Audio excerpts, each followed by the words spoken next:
আম্মু আম্মু, ভূমিকম্প ভূমিকম্প। চাল ডাল কি আছে প্যাক করে রাখো, আমি একটু ঘুমাই। ও আম্মু, ভূমিকম্প। কি? ভূমিকম্প কোথায়? এখনই তো হলো, তুমি কই ছিলা? ওরে বান্দর, ভূমিকম্প আবার কখন হলো? খেয়াল করে দেখো, আবার শুরু হয়েছে। তোর মোবাইলে ভূমিকম্প হচ্ছে। কে করছে দেখো। আমি কেন তোর ফোন রিসিভ করব? এত সাধু সাজতে হবে না, আমি জানি তুমি আমার মোবাইল সবসময় চেক করো। তাহলে আজকে রিসিভ করছো না কেন? ফোন রিসিভ করে কথা বলো, আমি ঘুমাই। সারা জীবন তো ঘুমাইলি, মানুষ তোর হইলি না। আম্মু, আমি কি মানুষ না? তুই দেখতে মানুষের মতো, কিন্তু মানুষ না। ওকে ওকে, বুঝতে পারছি কেন বাস খাচ্ছি। তুমি যাও, ঘুম থেকে উঠতেছি। হাই, আমি বান্দর থুক্কু। বাবা মার দেয়ার নাম আরফিন সুমন, আর সবাই ডাকে Romeo. So I am mister Romeo. আর যার সাথে কথা বলছিলাম উনি আমার আম্মু। সুখের সাগরে ঢেউ খেতে খেতে ঘুমাচ্ছি। হঠাৎ মনে হলো ভূমিকম্প হচ্ছে, কিন্তু না, পরক্ষণে আম্মু আবিষ্কার করলো ভূমিকম্প হচ্ছে না, আমার মোবাইলে সুনামি হচ্ছে। একটু শান্তিতে আলাপ করতে দিবে না আম্মুটা? আম্মুগুলো কেন যে এমন হয়, কিচ্ছু বুঝি না। এই গেল মোবাইল নিয়ে কথা বলতে, আবার কথা বলে চলেও আসছে। এই বান্দর, তাড়াতাড়ি রেডি হয়ে নে। তোর মামার সাথে একটা জায়গায় যাবি, তোর কাজের ব্যবস্থা করে দিব। আম্মু, তুমি কি সত্যি আমার আম্মু? কেন, কি হয়েছে?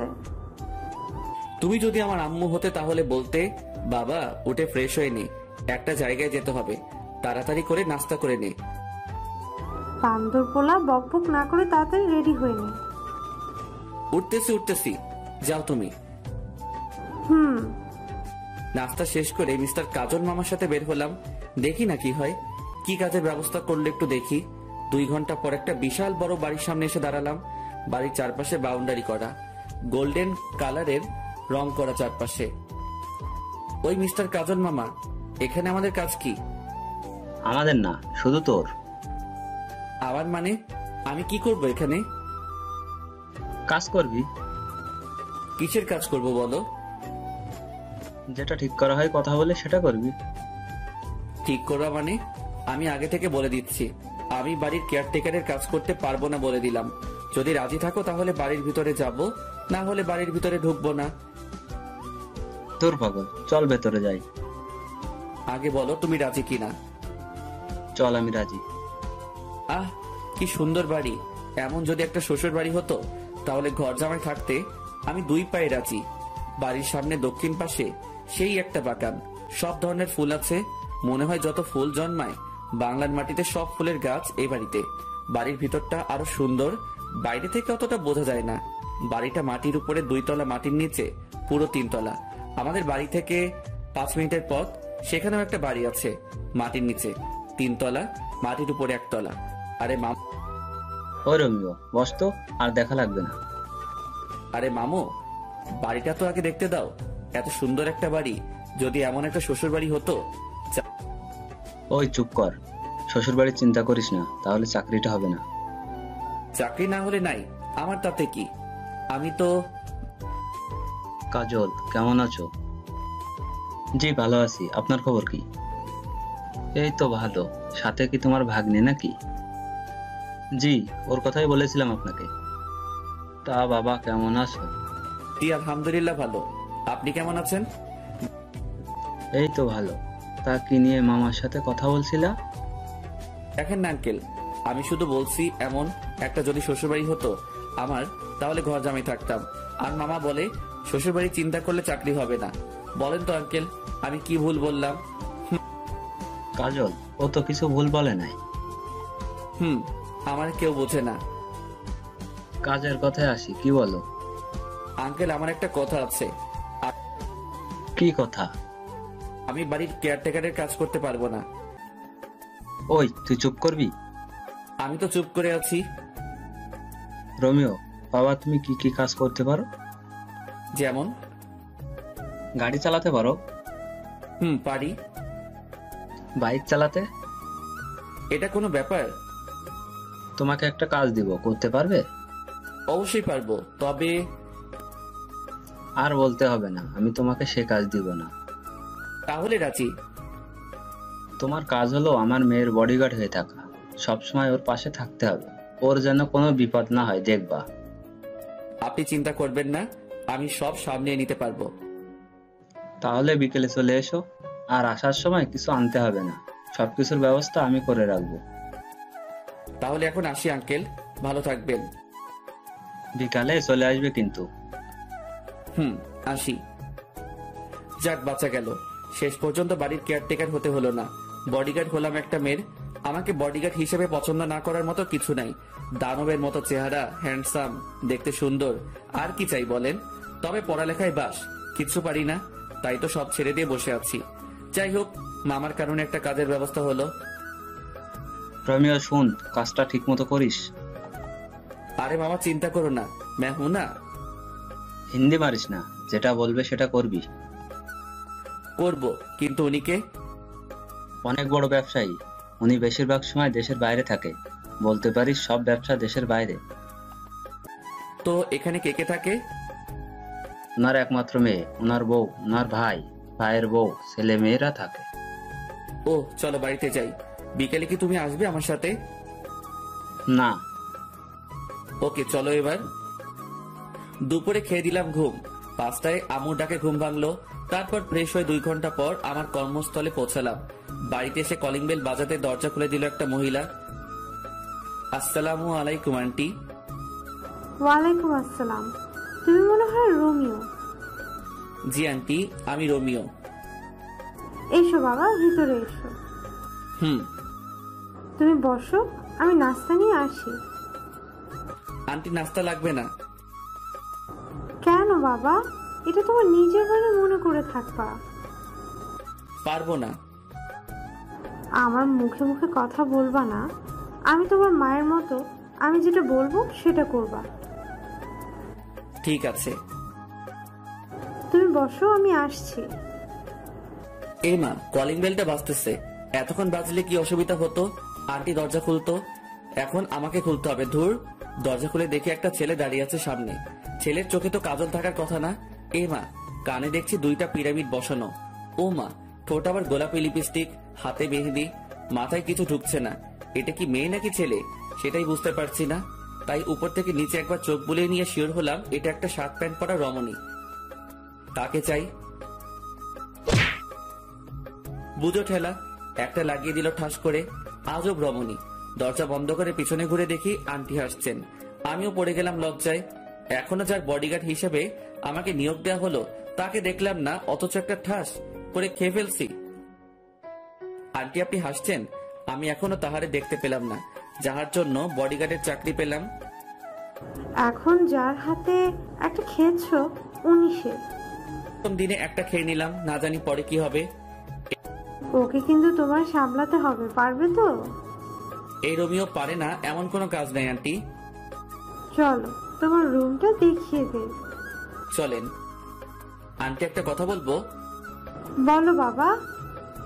আমাকে অন্য রুম দিলে হয় না? যেমন? বাড়ির কাজের লোকেরা যে নর্মাল রুমে থাকে তেমন রুমে থাকতে দিলে খুশি হতাম। এখানে থাকলে সমস্যা কি? আন্টি, কুকুরের পেটে যেমন ঘি হজম হয় না, আমার কপালেও এমন রুম সহ্য হবে না, তাই নিচে দিলে ভালো হয়। কিন্তু তোমার আঙ্কেল তো বলে গেছে তোমাকে যেন এই রুমে থাকতে দেয়। আমি আঙ্কেলকে বুঝিয়ে বলবো, আপনি অন্য রুমের ব্যবস্থা করেন। ঠিক আছে, তুমি এসো। গরিবের ছেলে হয়ে এত বড় বাড়িতে কাজ করছি, সেটা অনেক বড় কিছু আমার কাছে। যেই রুমে আমাকে থাকতে দিতে বলছে আঙ্কেল, সেই রুমে আমাদের পুরো পরিবার থাকতে পারবে। এত কিছু সহ্য হবে না। বেশি আরামে থাকতে গেলে পরে সবকিছু হারাম হয়ে যাবে। কথায় কথায় আন্টির থেকে নামটাও জেনে নিলাম, সালমা আক্তার জলি। আমাকে যার জন্য নিয়োগ করা হয়েছে তার নাম সালমা আক্তার জলি। অনেক রাগী বদমেজাজি একটা মেয়ে। আন্টি, একটা কথা বলবো? বলো, তবে পরবর্তীতে অনুমতি চাইবে না। আচ্ছা, ওনাকে উপরে দিলেন কেন? নিচে এত সুন্দর রুম থাকতে। ওর জন্য সব জায়গায় একটা করে রুম আছে, যেখানে ইচ্ছে সেখানে থাকে সে।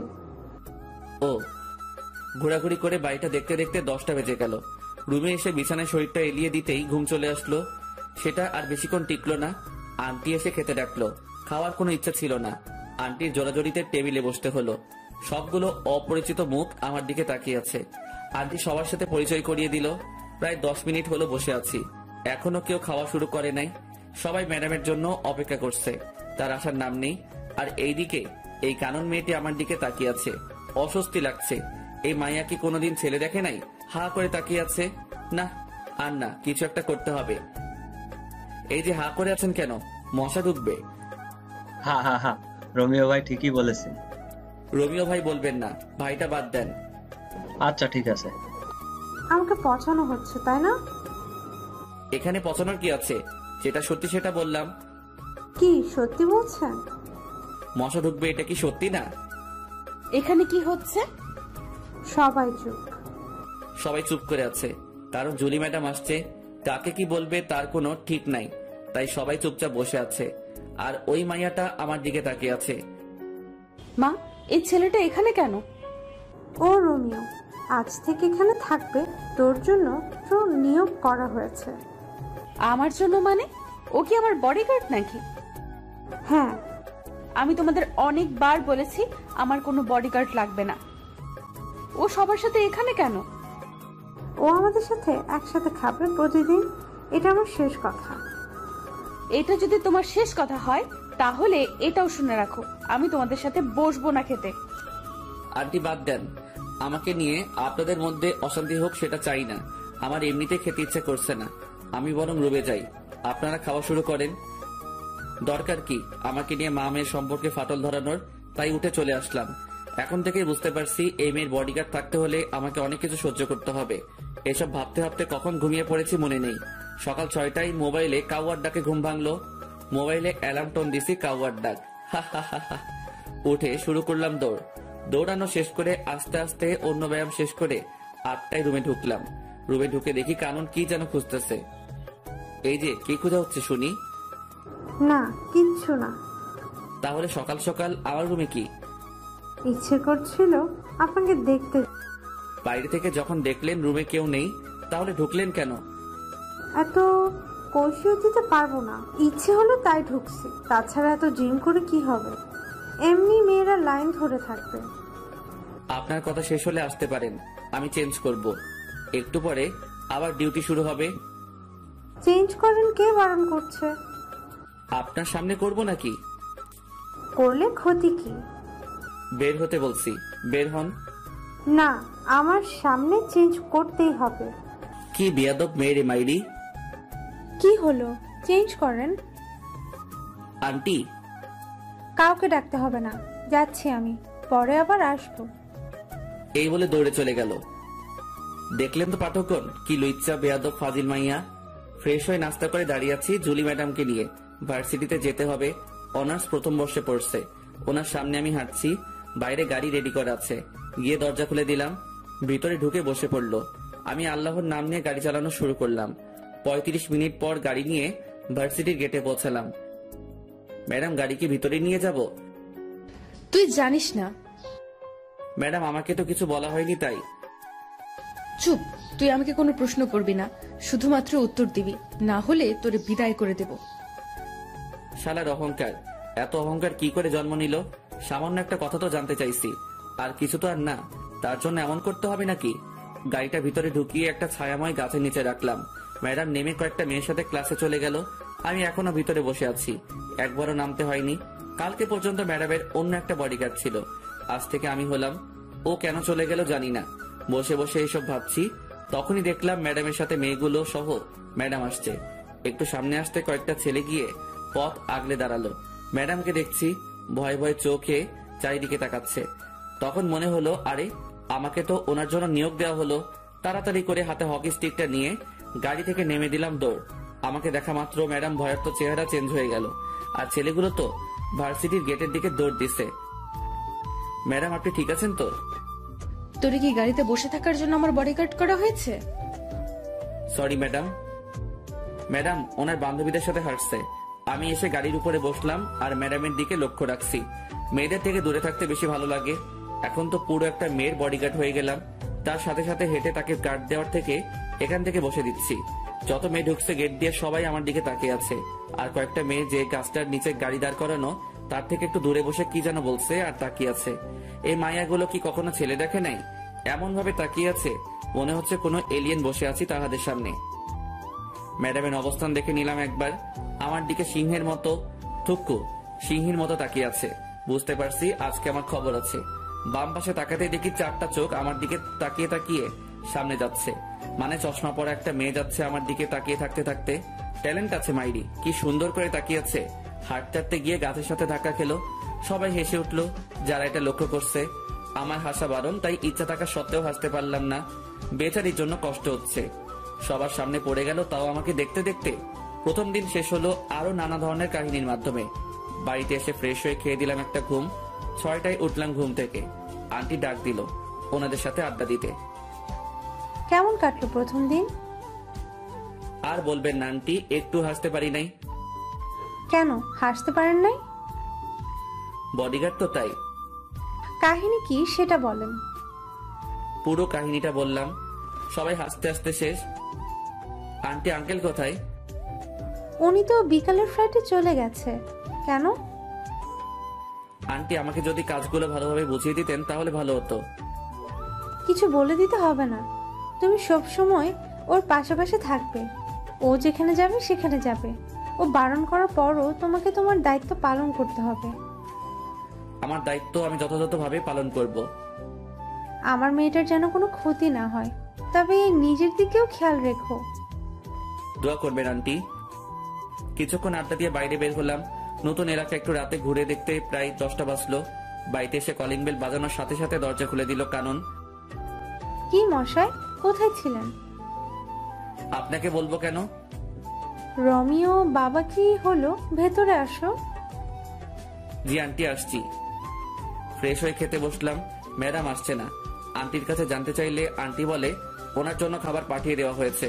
খাওয়া শেষ করে ঘুম দিলাম। পরের দিন ঘুম থেকে উঠে প্রতিদিনের কাজগুলো শেষ করে নাস্তা করে বসে আছি। ম্যাডাম আসলে ভার্সিটির দিকে রওনা দিব। এই তো ম্যাডাম আসছে। গাড়ির দরজা খুলে দিলাম। ম্যাডাম ঢুকলো, সাথে আসছে কানন। দরজা বন্ধ করেন কেন? আমি যাব। আপনি কোথায় যাবেন? আরে আমার সেম ইয়ার। ও দরজা খুলে দেন। আপনি নিজে খুলে ঢুকেন। জুলিকে বলবো নাকি? খুলে দিচ্ছি তো। শালার কপাল, কেন যে বডিগার্ডের চাকরি করছে আল্লাহ জানে। কখন যে ভার্সিটিতে এসে পড়ছি মনে করতে পারছি না। ম্যাডাম আর কানন নেমে চলে গেল। আজকেও দেখছি ছেলেগুলো পথ আগলে দাঁড়ালো। আজ এদের খবর আছে। স্টিকটা হাতে নিয়ে এগিয়ে গেলাম আর সব কয়টাকে ইচ্ছে মতো পিটালাম। তারপর একটা গাড়ি এসে ওদেরকে নিয়ে গেল। ম্যাডাম আর কানন আর কালকের মেয়েগুলো সবাই ক্লাসে চলে যায় আর আমি প্রিন্সিপালের রুমের দিকে পা বাড়ালাম। 30 মিনিট কথা বলার পর স্যার রাজি হলো। কথা বলছিলাম ম্যাডামের জন্য। ওনার বডিগার্ড হলাম মাত্র 2 দিন হলো। এর মধ্যে 2বার বিপদের মুখে পড়লো, তাই আর কোনো রিস্ক নিতে চাইলাম না। স্যারের সাথে কথা বলে অন্য সব স্যার ম্যাডামের সাথে আলোচনা করে সিদ্ধান্ত হলো যে ম্যাডামের সাথে ক্লাসে আমিও থাকবো। পরদিন ম্যাডাম আর কানন ক্লাসে যাওয়ার পর আমি গাড়িটা একটা গাছের নিচে রেখে ক্লাসরুমে প্রবেশ করলাম। সবাই তাকিয়ে আছে। আমার জন্য একটা চেয়ার রাখা আছে, ওটাতে গিয়ে বসলাম। সবাই পিছনে তাকিয়ে আছে। নিজেকে একটা এলিয়েন মনে হচ্ছে। ম্যাডাম রাগী দৃষ্টিতে তাকিয়ে আছে। স্যারকে আসতে দেখে একটু শান্তি পেলাম। পিছনে তাকিয়ে আছো কেন সবাই? ও জুলি আর কাননের বডিগার্ড, কোনো এলিয়ান না। আহ, স্যার আমার মুখের কথাটি বলে দিল। সবাই ক্লাস করছে, আমি সবাইকে তাকিয়ে তাকিয়ে দেখছি। দেখি কানন আমার দিকে বারবার তাকাচ্ছে। স্যার কি বলল? দুজনের বডিগার্ড নিয়োগ করা হয়েছে নাকি আমাকে? আজকে গিয়ে আন্টির কাছে জানতে চাইবো কার বডিগার্ড আমি। কাননের থেকে 2 জন পরে দেখি ফুলটসি। না, এটা তো ফুলটসি না, 4 চোখ। এমা, কালকের ওই মেয়েটি যে গাছের সাথে ধাক্কাকে পড়ে গেল তাকিয়ে আছে দেখো। চোখ দুটো যেন সরছেই না। শালার কপাল, এভাবে যদি প্রতিদিন চলতে থাকে তাহলে আমার কোন দিন কোন মাইয়া নিয়ে পালিয়ে যাবে তার কোনো ঠিক নাই। আজ থেকে কারো দিকে তাকাবো না। প্রথম ঘন্টা শেষ হতেই কানন লাফিয়ে লাফিয়ে আমার কাছে আসলো, সাথে আরো 4-5টা। এদের কারণে ম্যাডামকে দেখতে পারছি না। আপনি না খুব ভালো একটা কাজ করছেন, রুমে এসে পাহারা দিচ্ছেন। আমাকে যে দায়িত্ব দেওয়া হয়েছে সেটা তো পালন করতেই হবে।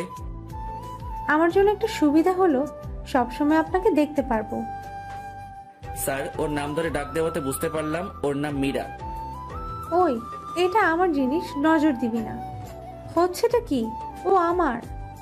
এই দাঁড়া সবাই, কি তোদের তোদের করছিস? ও আমার। এই, ও কারো না, ও শুধু আমার। বুঝো ঠেলা, কোন জঙ্গলে যাব? এই মাইয়াগুলো কি শুরু করছে আমাকে নিয়ে? আরে আমি মানুষ একজন, তোরা যদি একসাথে সবাই টানাটানি করিস আমি তাহলে কোথায় যাব? এই কি ভাবছো? তুমি শুধু আমার। আপনাদের এসব বাদ দিবেন। আমি এখানে এসেছি ম্যাডামকে পাহারা দিতে, আপনাদের সাথে প্রেম করতে না। দূরে গিয়ে মরেন। আর মিস কানন, আপনার নামে বাড়িতে বিচার দিব। ম্যাডাম আসাতেই সবাই যার যার সিটে চলে গেল। ম্যাডাম তো দেখি ছাত্রীদের থেকেও খারাপ। আসার পর থেকে তাকিয়ে আছে, যতবার না বইয়ের দিকে তাকাচ্ছে তার থেকে বেশি আমার দিকে তাকিয়ে আছে। মাওলা তুমি কোথায়? আমারে উঠাই নাও, আর কারো ক্রাশ হতে চাই না। ক্লাস শেষে বাড়িতে এসে ফ্রেশ হয়ে খেতে গেলাম, দেখে আন্টি বসে আছে। আন্টি, এখনো খাওয়া হয়নি আপনার? তোমার জন্য বসে আছি বাবা।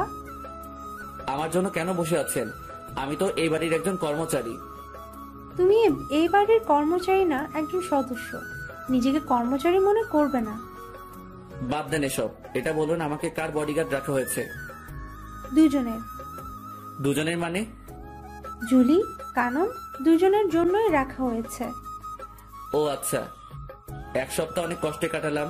ক্লাসে বসে গার্ড দেওয়া মনে হয় আর সম্ভব না। মায়াগুলোর জ্বালায় জীবনটা পুরো বাস হইয়া গেল। তাই কয়েকটা ছেলেকে ক্লাসের ভিতরে কি হচ্ছে জানার জন্য ঠিক করলাম। ওরা ক্লাসে ম্যাডামের কোনো বিপদ হলে আমাকে তা জানিয়ে দিবে। এভাবে চলছে আমার কাজ। আর কানন মেয়েটা প্রতিদিন বিরক্ত করে আমাকে। 1 মাস পর সন্ধ্যায় রুম থেকে বের হওয়ার সাথে সাথে আন্টি এসে সামনে দাঁড়ালো। আন্টিকে কেমন যেন দেখাচ্ছে। আন্টি, কি হয়েছে? বাবা, তুমি ব্যাগটা গুছিয়ে নাও। কেন ব্যাগ গুছাবো বলেন আন্টি? আজকে রাতে কানন আর জুলি ওদের বন্ধুদের সাথে কোথায় যেন বেড়াতে যাবে। কয়েকটা দিন ওখানে থাকবে, তাই তোমাকে ওদের সাথে যেতে হবে। অনেকবার বারণ করছি, কেউ শুনতে চায় না। ওরা যাবেই যাবে। জানি না কোথায় কি বিপদ লুকিয়ে আছে, তাই তোমাকে ওদের সাথে যেতে হবে। আমি আছি তো আন্টি, আপনি টেনশন করবেন না। আমি ওনাদেরকে দেখে রাখবো। তাহলে তুমি রেডি হয়ে নাও। অনেকদিন হলো কোথাও যাই না, একটু ঘুরে আসাও যাবে। ম্যাডাম আর কাননকে নিয়ে রওনা দিলাম। বাড়ির বাইরে বাস এসে দাঁড়িয়ে আছে। আমাকে দেখা মাত্র মাইয়াগুলো রোমিও যাবে আমাদের সাথে বলে চিৎকার দিয়ে উঠলো। বাসে 3টা ছেলে আছে আর সবগুলো মেয়ে। ছেলেগুলোর সাথে গিয়ে বসলাম, কিছুক্ষণ গল্প করে ঘুমিয়ে পড়লাম। পুরো বাসে সবাই ঘুমাচ্ছে। সকালে চোখ করে দেখি অপরূপ এক দৃশ্য। অসাধারণ একটা জায়গায় এসে পড়ছি। সকালে সূর্যের আলো মুখে এসে পড়ছে। এখনো কেউ উঠে নাই, সবাই ঘুমাচ্ছে। অসাধারণ দৃশ্যটা দেখে আর বাসে বসে থাকতে পারলাম না, তাই দরজা খুলে নিচে নেমে পড়লাম। জায়গাটা অনেক সুন্দর। চারপাশটা ঘুরে ঘুরে দেখলাম। ঘুরতে ঘুরতে যখন লেকের পাড়ে এসে বসেছি তখনই মনে পড়লো এটা তো মহামায়া লেক। আমাদের বাড়ি থেকে 1 ঘন্টা লাগে গাড়ি নিয়ে আসতে। একটা বোট ভাড়া করে ঝর্ণা দেখতে গেলাম লেকের পূর্ব পাড়ে। প্রায় 3 ঘন্টা বোর্ডে করে ঝর্ণায় পৌঁছালাম। তার সিঁড়ি বেয়ে উপরে উঠলাম, তারপর সেখান থেকে লাফ দিলাম লেকের পানিতে। কিছুক্ষণ সাঁতার কেটে আবার বোর্ডে উঠলাম। 11:30 আগের জায়গায় দাঁড়ালো। আমি নেমে ওর ভাড়া দিয়ে বাসের দিকে রওনা দিলাম। সবাই বাইরে বসে আছে বাসের সামনে। ছেলে 3টা বাসের উপরে। আমি আস্তে আস্তে এগুচ্ছি আর ম্যাডাম আমাকে দেখে রাগী চোখে তাকিয়ে আছে। আর সবাই এসে আমাকে ঘিরে ধরলো। এই, তুই কোথায় গেছিলি? এখন কয়টা বাজে খবর আছে? ম্যাডাম, এটা আমার এলাকার মধ্যেই পড়ে। আমি এখানে আগে আরো এসেছি, তাই একটু ঘুরতে গিয়েছিলাম। কোথায় গিয়েছিলি যে ভিজে আসছিস? ঝর্ণায় গিয়েছি, লেকে সাঁতার কাটছি। ঝর্ণাও আছে এখানে? অসাধারণ একটা জায়গা ম্যাডাম এটা। সারাদিন অনেক ঘোরাঘুরি করলাম, সবাই অনেক আনন্দ করলো। আমার খবর করে ছাড়লো মাইয়াগুলো। একটা এদিকে টানে আর একটা ওইদিকে টানে, শুধু সেলফি আর সেলফি। এই বলে সেলফি তুলবো, ও বলে সেলফি তুলবো। আমার জীবনটা শেষ করে দিবে এই মাইয়াগুলো। দুপুরে আমার পরিচিত একটা হোটেল থেকে খাবার এনে দুপুরে খেলাম সবাই মিলে। একটা জিনিস খারাপ লাগলো, সবাই অসাধারণ কাপড় পরে এসেছে আর ম্যাডাম জিন্স আর শার্ট পরে এসেছে, তাই খারাপ লাগলো। সন্ধ্যায় সবাই তাঁবু কাটানোর জন্য আলোচনা করছে। ম্যাডাম, এখানে রাতে থাকা যাবে না, ফিরে যেতে হবে। কেন, কি হয়েছে? এই জায়গাটা দিনে যতটা সুন্দর, রাতে ততটা ভয়ঙ্কর। আমরা এত মানুষ, কোনো কিছু হবে না। আপনাদের যদি থাকতে মন চায় তাহলে আপনারা থাকতে পারেন, আমি থাকবো না। তুই এখানে থাকবি, কোথাও যেতে পারবি না। এখানে থাকা সম্ভব না, আমি থাকবো না, ব্যাস। কোথায় যাবি? আমি আমার বাড়িতে চলে যাব। তুই আমার বডিগার্ড, আমি যা বলবো তাই করবি। আমি এক্ষুনি আন্টির সাথে কথা বলবো, আন্টি যা বলবে তা করব। Hello aunty. কি হয়েছে বাবা? আন্টি, এখানে থাকার কোনো জায়গা নেই। ম্যাডাম বলছে এখানে তাঁবু খাটাতে, কিন্তু জায়গাটা খুব খারাপ। সন্ধ্যার পর একটা মানুষের চিহ্ন থাকে না। এখন কি করব? আমি পারবো না এখানে থাকতে। তুমি কি জায়গাটা চিনো? আমাদের এখানে জায়গাটা। তুমি মোবাইল দাও জুলিকে। মাথা খারাপ নাকি? জীবনেও তো থাকবো না এখানে রাতে। এই জায়গায় যে থেকেছে রাতে সেই মরেছে। আমি বাবা এসবের মধ্যে নাই। এখনো বিয়ে করি নাই। বিয়ের আগে আমি পরলোক গমন করতে চাই না। কত স্বপ্ন ছিল, একটা বিয়ে করব, একটা ফুটবল টিমের বাবা হব। হে খোদা, আমি উপরে যেতে চাই না। আমি বাড়ি যাব। ওই কি বিড়বিড় করছিস? আমি মরতে চাই না। আমারই নিও না খোদা। ওই উল্টাপাল্টা কি বলিস? না ম্যাডাম, কিছু না। কথা বল। হ্যালো যমরাজ। রোমিও, কি হয়েছে বাবা? আমি তোমার আন্টি বলতেছি। ও আন্টি বলেন। তুমি সবাইকে নিয়ে চলে আসো। ধন্যবাদ আন্টি, আমি সবাইকে নিয়ে আসতেছি। সাবধানে এসো। ওই ড্রাইভার ভাই, তাড়াতাড়ি বাস চালু করো। নিজে বাসলে আম্মুর নাম থুক্কু, বাপের নাম। অবশেষে বাড়িতে এসে ঢুকলাম। সবাই বসে আছে। আন্টি প্রশ্নের উপর প্রশ্ন করছে, প্রশ্নের ভিতরে প্রশ্ন, প্রশ্নের বাইরে প্রশ্ন করেই যাচ্ছে। আন্টি কোনো প্রশ্নের উত্তর দিতে পারবো না, ঘুমাবো। সেই একটা ঘুম দিলাম। সকালে উঠে প্রতিদিনের কাজ শেষ করে বাড়িতে আসার সাথে সাথে আন্টি আবার শুরু করলো। রোমিও বাবা, ওখানে কি হয়েছে? কিছু হয়নি আন্টি। তাহলে ফিরে আসলে কেন? আন্টি জায়গাটা ভয়ঙ্কর। রাতে যে সেখানে থাকতে চাইছে, পরদিন তাকে আর পাওয়া যায়নি। দিনে জায়গাটা যতটা সুন্দর, রাতে ততটা ভয়ঙ্কর। এত জলদি ভয়ঙ্কর হয়? তাহলে তুমি যে পানিতে সাঁতার কাটলে কেন? আবার কোথায় ঝর্ণা ছিল সেখানেও গিয়েছো? আমার অবস্থা খারাপ হয়ে গিয়েছিল পানিতে নামার পর। কেন? ওই লেকের পানিতে যারা সাঁতার কাটতে নামছে তাদের অনেককে আর পাওয়া যায়নি। পানির নিচে তলিয়ে গেছে। কয়েকদিন পর পর লাশগুলো ভেসে উঠতো, কিন্তু মানুষগুলোকে ডুবুরিরাও খুঁজে পায়নি। তাহলে তুই নামতে গেলি কেন ওই লেকের পানিতে? লোভ সামলাতে পারি নাই সাঁতার কাটার, তাই নেমে পড়েছিলাম। ও ছিল বলে আজকে তোরা সবাই বেঁচে গেলি, না হলে তো আর খুঁজেই পেতাম না তোদের। ম্যাডাম গাড়ি বের করবো? ভার্সিটিতে যাবেন? না, আজকে কোথাও যাবে না কেউ। ঠিক আছে আন্টি। 2 দিন পর সকালে ব্যায়াম করে রুমে ঢুকে দেখি কারণ বসে আছে। এই মাইয়া এখানে কেন? কি চাই আপনার? তোমাকে চাই রোমিও। আমি আমার কারো হতে পারবো না। তোমাকেই যে আমার হতে হবে। মাথা খারাপ করবেন না, জানতো। রিলেশন শুরু হওয়ার আগে জান বলে ডাকছো? এত বেশি বুঝেন কেন? আপনাকে যেতে বলছে এখান থেকে। আমি যাব না। কি করবা? বাইরে যাবেন নাকি আপনার আম্মুকে ডাকবো? ডাকো। আপনার আম্মুকে কি বলে ডাকবো বলেন তো? আমি তো জানি না। জানো না কেন? বিয়ে করি নাই তো, তাই সম্পর্কের প্যাচগুলো বুঝি না। বিয়ে করে ফেলো। বিয়ের কথা পরে আসবে, আগে বলেন আপনার আম্মুকে কি বলে ডাকবো? শাশুড়ি মা বলে ডাকবে। তাহলে ডাকি। হুম। শাশুড়ি মা। আরে আরে, কি করো? আন্টি বলে ডাকবা। এবার বাইরে যান, আমি ফ্রেশ হব। ভার্সিটি যাবেন না? যাবো তো। তাহলে গিয়ে রেডি হয়ে নিন, আমিও রেডি হয়ে নেই। আমি এখানে থাকবো। আরে আপনি যাবেন নাকি আন্টিকে ডাকবো? ডাকো, দেখি পারো কিনা। আন্টি। কেউ সাড়া দেয় নাই তো? না। দিবেও না। কেন? সবাই তো উপরে। কি হয়েছে রোমিও? আন্টি ওনাকে নিয়ে যান, আমাকে রেডি হতে দিচ্ছে না। সব সময় এমন করে, ওনার নির্যাতন সহ্য করতে পারছি না। ওই কানন, বের হও বলছি। দেখে নিব তোমারে। আন্টি উনি যদি আবার কোনো ফাইজলামি করে তাহলে কিন্তু আমি ওনার বডিগার্ড থাকতে পারবো না। ও যদি আবার এমন করে তাহলে ওর পড়ালেখা বন্ধ করে দিব।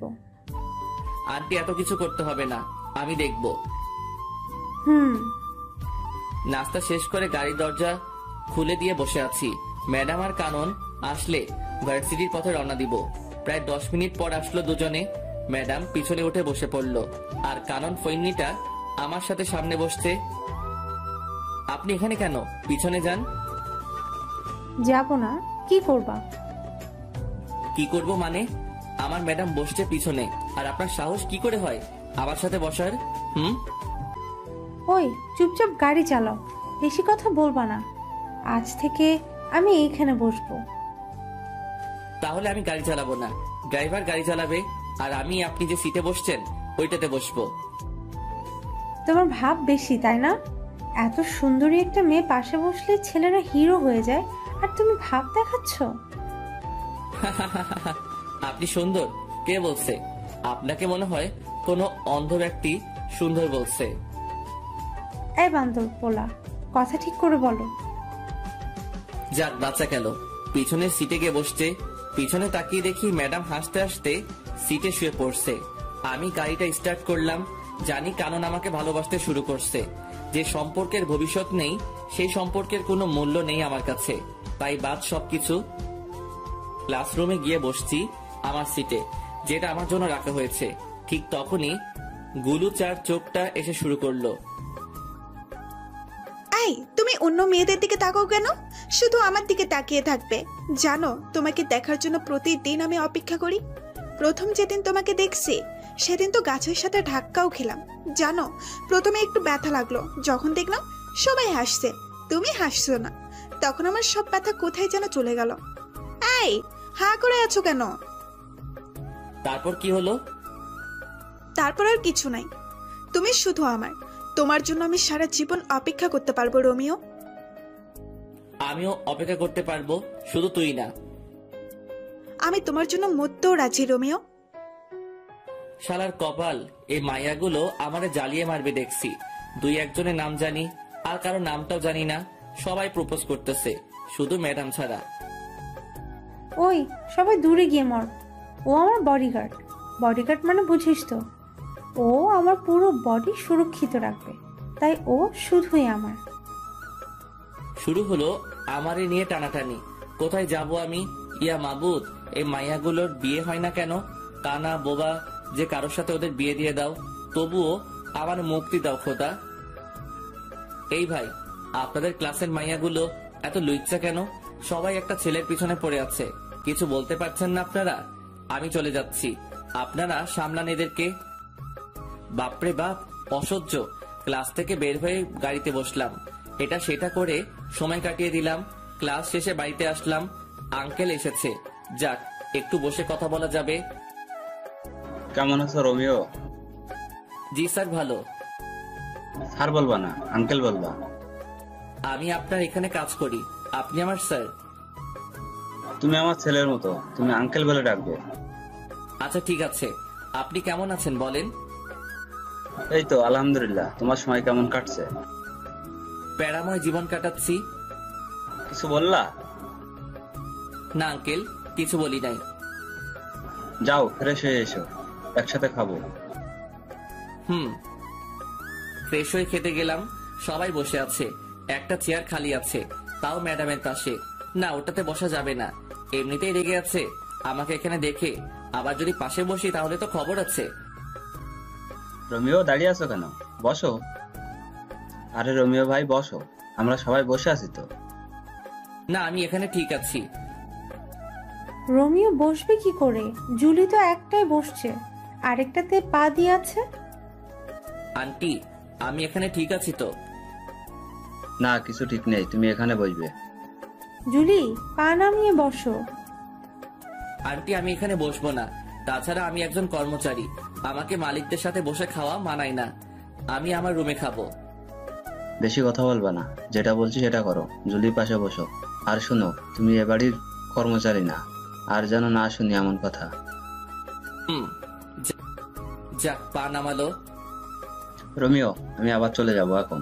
জুলির খেয়াল রেখো। আঙ্কেল আমি আছি তো, আমি সব সামলে নিব।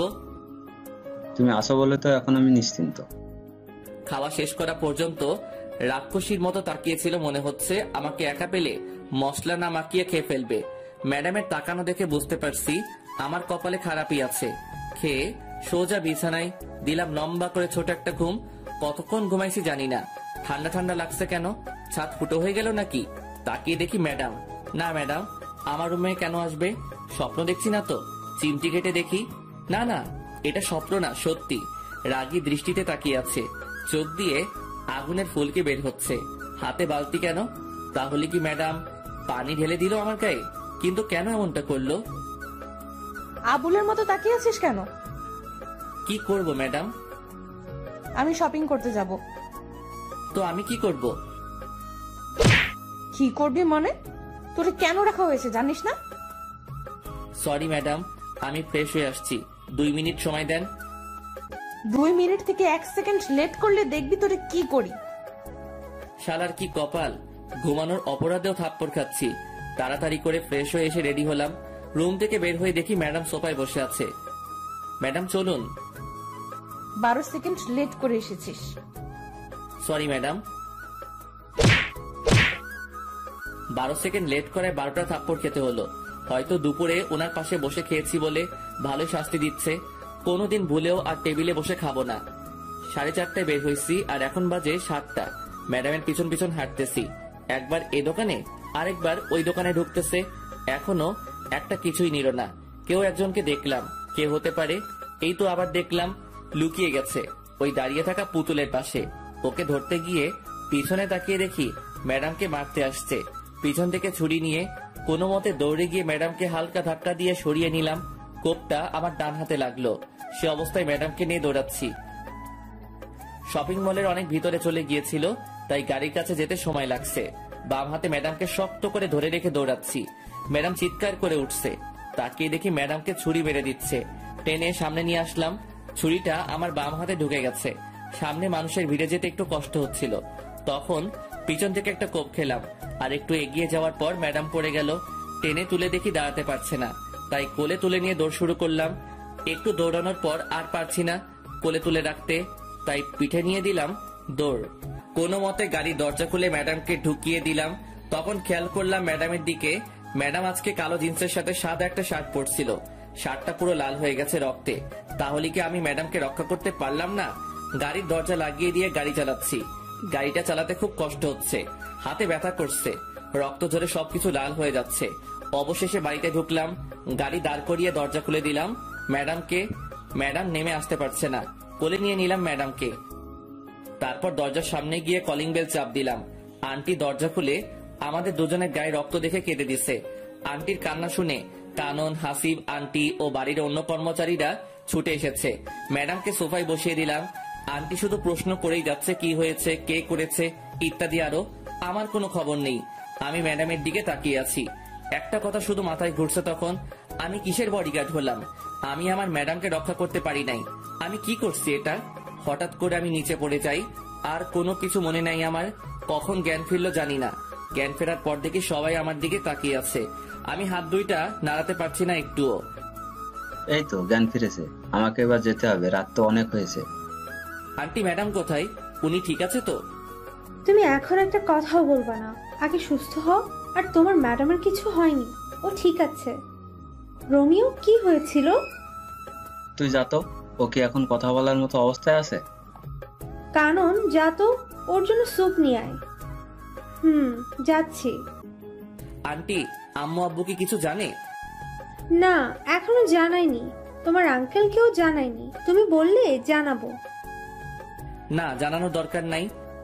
তুমি সুস্থ হও, তারপর জানাবো। না, কোনোদিন জানাবেন না। আচ্ছা ঠিক আছে, জানাবো না। জেঠিমা স্যুপ নাও। আন্টি ম্যাডাম কেমন আছে? ম্যাডামের কি হয়েছে? ম্যাডাম ঠিক আছে তো? আরে বাবা, তোমার ম্যাডাম ঠিক আছে। আমি ম্যাডামের গায়ে রক্ত দেখছি। বলেন ম্যাডামের কি হয়েছে? কিছু হয়নি তো, পায়ে একটু ব্যথা পেয়েছিল। আর এতক্ষণ তো এখানে ছিল জুলি। তোমার জ্ঞান ফেরার আগে ঘুমাতে গেল। এবার স্যুপটা খেয়ে নাও। আমি স্যুপ তো খাই না আন্টি। না খেলে তোমাকে ওষুধ খাওয়াবো কি করে? ওষুধ খাবো না। খাবে না মানে কি? তোমাকে খেতে হবে। আমি স্যুপ খাই না। খাও না তো কি হয়েছে, এখন থেকে খেতে হবে। তাহলে ওকে খাওয়াবো কি করে? জেঠিমা, ও একপাশে মুখ করে শুয়ে আছে, মাথাটা হালকা উঁচু করে খাইয়ে দাও। ঠিক আছে। আমি কিন্তু খাবো না আন্টি। চুপ, বেশি কথা বলবা না। আন্টি ওষুধ খাইয়ে চলে গেল। আমি এক পাশে মুখ করে শুয়ে আছি, ভালো করে ঘুমাতেও পারছি না। চিত হয়ে শুতে গেলে পিঠের সেলাই খুলে যেতে পারে। কখন ঘুমিয়ে পড়ছি নিজেও জানি না। সকাল সকাল হালকা ব্যথা লাগছে, মনে হচ্ছে কে যেন আমাকে হালকা ধাক্কা দিয়ে এক পাশে করছে, কিন্তু কে করছে সেটাই দেখতে পাচ্ছি না। 9টার দিকে ঘুম ভাঙলো। কানন এসে শুরু করলো বকবক। এই মাইয়ার জন্য শান্তি কোনোদিনও হবে না। একজন মানুষ কিভাবে এত বকবক করতে পারে? ব্রাশ করিয়ে দিয়ে কানন চলে গেল। এখনো ম্যাডামকে একবারও দেখতে পাইনি। ম্যাডামকে একবার দেখলে শান্তি লাগতো। নিজের চোখে যতক্ষণ না দেখবো ম্যাডাম সুস্থ আছে, ততক্ষণ শান্তি পাবো না। রোমিও কেমন আছো? এই তো একটু ভালো আছে। ব্যথা করছে সেলাইতে? ব্যথা তো করছে। তা তো করবে, 3টে কোপ খেয়েছো। আচ্ছা কি হয়েছিল বলো তো? ম্যাডাম বলল শপিং করতে যাবে, তাই নিয়ে গেলাম। দোকানগুলো ঘুরে ঘুরে দেখছিল, কিন্তু হঠাৎ করে হামলা করলো। অনেক কষ্টে পালিয়ে আসছি। এত রাত পর্যন্ত শপিং মলে কি করছিলে? সেটা তো ম্যাডাম জানে। ম্যাডাম কিছু নিচ্ছে না, শুধু ঘুরছে। একটা দোকানে গিয়ে যখন বসছে তখনই হামলা হলো। যা হওয়ার হয়েছে, এবার নাও, নাস্তা করে নাও। আন্টি নিজের হাতে নাস্তা খাইয়ে ওষুধ খাইয়ে দিয়ে চলে গেল। 5 দিন পর সেলাই খুলে দেওয়াতে একটু আরাম করে ঘুমাতে পারছি, বসতে পারছি, হাঁটতে পারছি। তবে রুমের বাইরে যেতে দেয় না, কেউ না কেউ এসে বাধা দিয়েই দিবে। তবে এখনো ম্যাডামকে দেখতে পারলাম না। ম্যাডাম কোথায়, কি করছে কিছু জানি না। 18 দিন পর সুস্থ হলাম। সকালে ঘুম থেকে উঠে আস্তে করে দৌড়াচ্ছি, জিম করছি। অনেক কষ্ট হচ্ছে সব করতে, কিন্তু কি করব? এই 18 দিনে জোর করে খাইয়ে খাইয়ে আমার পেট বড় করে দিছে। এত বড় পেট দেখতে খুব খারাপ লাগছে। বাড়িতে এসে ঢুকলাম মাত্র, সাথে সাথে শুরু হলো আন্টির ঝাড়ি। রোমিও, তুমি অসুস্থ শরীর নিয়ে কোথায় গিয়েছিলে? আন্টি একটু দৌড়াতে গিয়েছি, আর আমি এখন পুরো সুস্থ আছি। আজ থেকে আমি আবার আমার কাজ করব। তুমি কোথাও যাবে না, আরো কিছুদিন যাক। না আন্টি, আমি আমার কাজ করব আজ থেকে। আমি পুরো সুস্থ। তোমার যা ইচ্ছে তাই করো, আগে নাস্তা করে নাও। ফ্রেশ হয়ে নাস্তা করে নিলাম। এই তো ম্যাডাম আসছে। অনেকদিন পর দেখলাম ম্যাডামকে। যা বাবা, আমি আবার কি করলাম? রাগী চোখে তাকিয়ে আছে কেন সেটাই তো বুঝতেছি না। শালার কপাল, ম্যাডামের রাগী চোখে তাকিয়ে থাকার কারণটা কি বুঝতে পারলাম না। এত কিছু না ভেবে গাড়িটা স্টার্ট করলাম। গাড়িটা প্রতিদিনের মতো গাছের নিচে রেখে ক্লাসে গিয়ে বসলাম। অনেকদিন পর আসাতে মাইয়াগুলো শুধু প্রশ্নের উপর প্রশ্ন করে যাচ্ছে। আমি শুধু ওদের প্রশ্নগুলো শুনেই যাচ্ছি। কতজনের উত্তর দিব, কে কোন প্রশ্ন করছে সেটাই তো মনে করতে পারছি না। ওই সবাই চুপ কর। আমার বাবুটার এত বড় একটা বিপদ গেল, আর তুই আমাকে একটুও জানালি না। তোরে জানিয়ে কি করব? তুই কি ওরে সুস্থ করে দিতে পারবি নাকি? ও না পারলেও আমি পারবো। আমি ওকে আর তোদের বডিগার্ডের কাজ করতে দিব না। ওই চুপ, তোদেরকে আগেও বলছি ও শুধুই আমার। আর কেউ যদি ডিস্টার্ব করিস তাহলে তোদের খবর আছে, বলে দিলাম। কারণ তুই যেমন করছিস যে মনে হচ্ছে ও তোর হবু বর, আর যার জন্য এত কিছু করলো সে তো ফিরেও দেখে নাই। সেটা ওর ব্যাপার। এই মাইয়াগুলো প্রতিদিন বিরক্ত করেই চলছে। ওদের জন্য কোথাও শান্তি নাই। যেখানে যাই সেখানেই ওদের জ্বালাতন করে যাচ্ছে। প্রায় 1 মাস পরে ম্যাডাম আর কানন ক্লাসে গেল। আমি বাইরে বসে আছি। ওদের জ্বালায় ক্লাসে থাকতে পারছি না।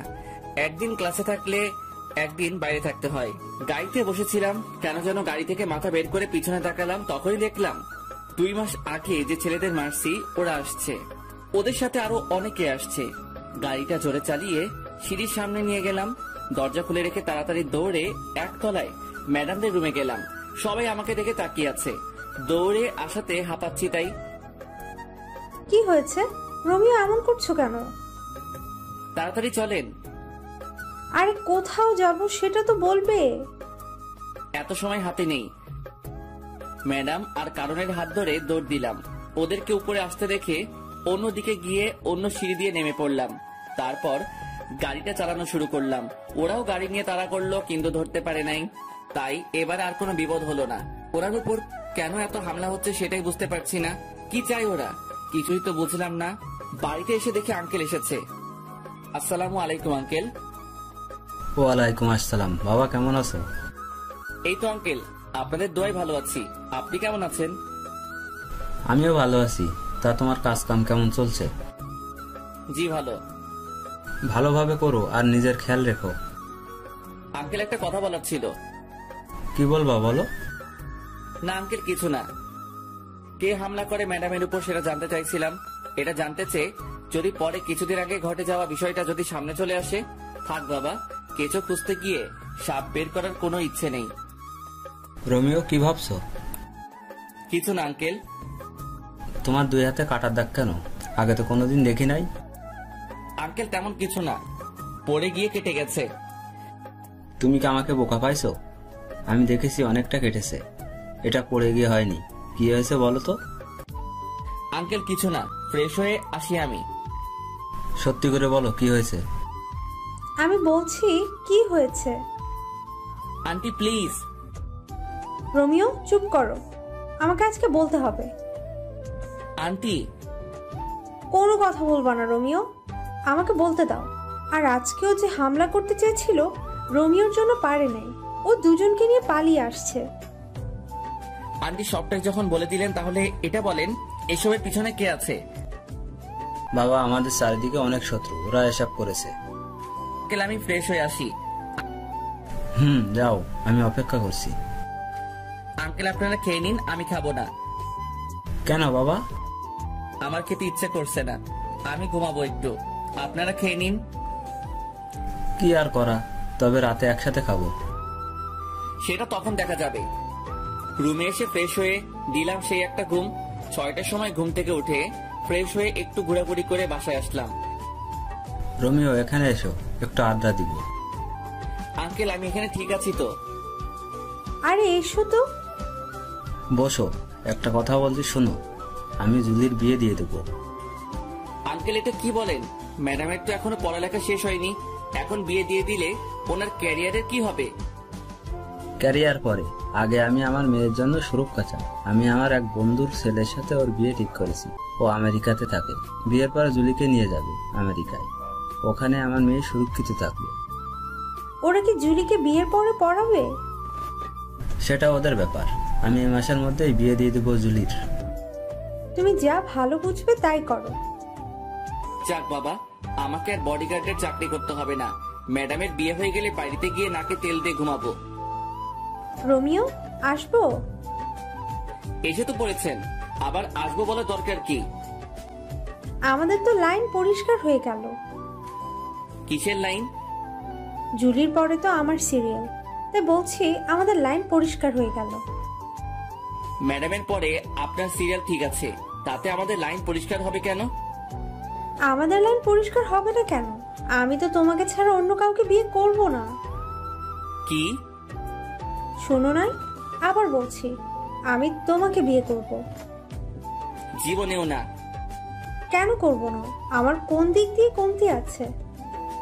আমি আপনাকে কেন বিয়ে করতে যাব? তাছাড়া আপনার মতো পেতনিকে বিয়ে করার কথা তো ভাবতেও পারি না। ওই রোমিও, আমি পেতনি না, পেতনি রানী।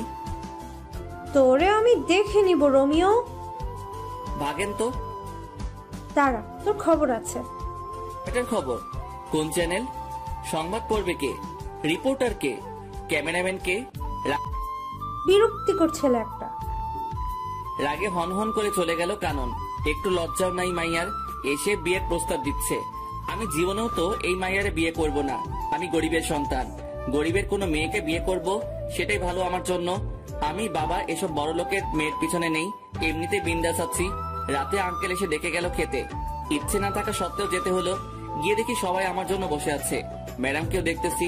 ওই দিন একসাথে বসে খাবার খাওয়ার অপরাধে ঘুমাতে দিল না, সাথে 12টা থাপ্পড় দিল। ভুলেও তো সবার সাথে বসে খাবো না, এমনিতে প্রতিদিন সবার সাথে খেতে হয়। আঙ্কেল থাকে না আর ম্যাডাম নিচে আসবে না, তাই ম্যাডামের জন্য খাবার পাঠিয়ে দেওয়া হতো উপরে। রোমিও কি ভাবছো? বসো। না আঙ্কেল আমি ঠিক আছি। ঠিক আছো মানে কি? বসতে বলছি বসো। আঙ্কেল আমি বসবো না, আমার খাবারটা আমাকে দিয়ে দিন, আমি সোফায় বসে খেয়ে নেই। আমাদের সাথে বসতে কোনো সমস্যা? আঙ্কেল সমস্যা কিছু না, এমনিতেই ইচ্ছে করছে না। আচ্ছা ঠিক আছে, তুমি সোফায় বসো।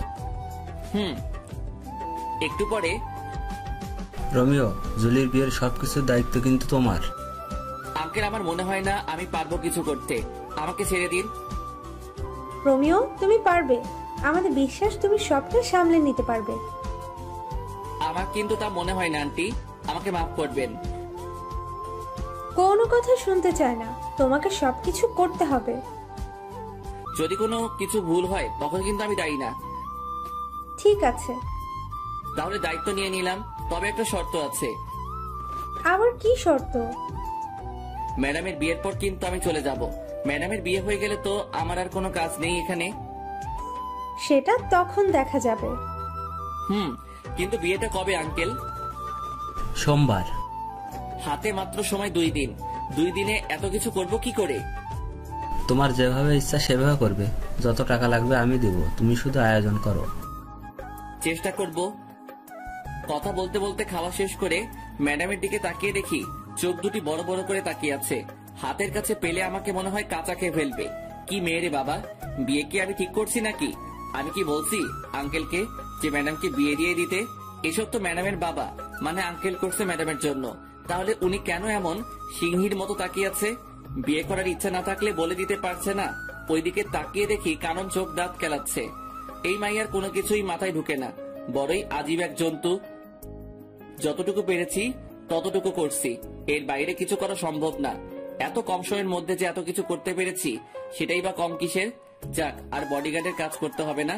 আজকে গায়ে হলুদ, কালকে ম্যাডামের বিয়ে। কি আনন্দ আকাশে বাতাসে। আর পারি না, ম্যাডামকে হলুদ লাগাতে ব্যস্ত সবাই, আর আমি আমার কাজ নিয়ে আছি।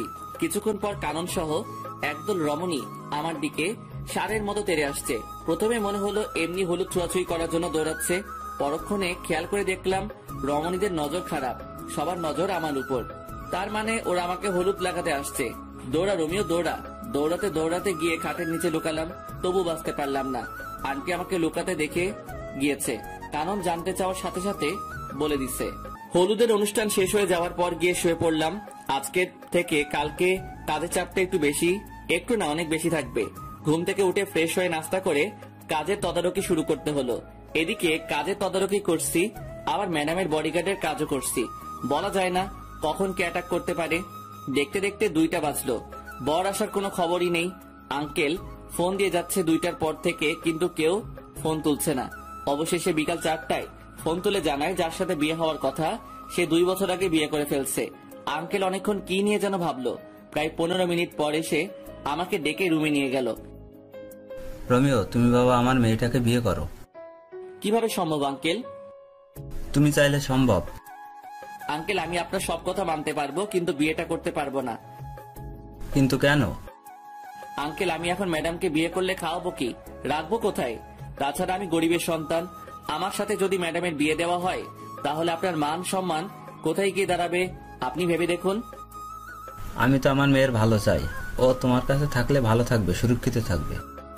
কিন্তু কোনো কিন্তু না, তুমি গিয়ে রেডি হয়ে এসো, আমি এখানে আসি। অবশেষে আমি বিয়ের পিড়িতে। আঙ্কেল নিজে হাত ধরে নিয়ে গিয়ে ম্যাডামের পাশে বসিয়ে দিল।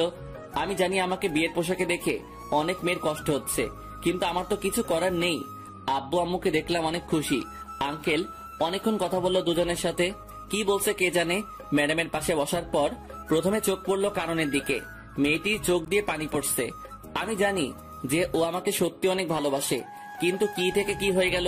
তবে আমি একটু জিনিস এখন থেকে বুঝতে পারছি যে এই বিয়েটার পর থেকে আমার কপালে অনেকগুলো থাপ্পড় আছে। কয়টা আছে সেটা জানি না। বিয়ের সব আনুষ্ঠানিকতা শেষে ম্যাডামকে রুমে নিয়ে গেল। আমি টুপ করে আমার রুমে ঢুকে বিয়ের পোশাক ছেড়ে একটা জিন্স আর টি শার্ট পরে বাইরে বের হলাম। এদিক সেদিক ঘোরাঘুরি করছি, কিছু মাথায় ঢুকছে না। রাত 10টায় বাসায় ঢুকলাম। এত রাত করে বাড়ি ফিরাতে কেউ দেখেনি। রোমিও, কোথায় গিয়েছিলে? একটু বাইরে গিয়েছিলাম। তোমাকে তো বিয়ের পর থেকে খুঁজে পাওয়া যাচ্ছে না, কোথায় ছিলে? ভালো লাগছে না তাই একটু বাইরে বের হয়েছিলাম। বুঝলাম। এখন খেতে আসো। জি ম্যাডাম। খাবেন আন্টি? জুলি, এখন থেকে তোমার বউ ম্যাডাম না, ঠিক আছে?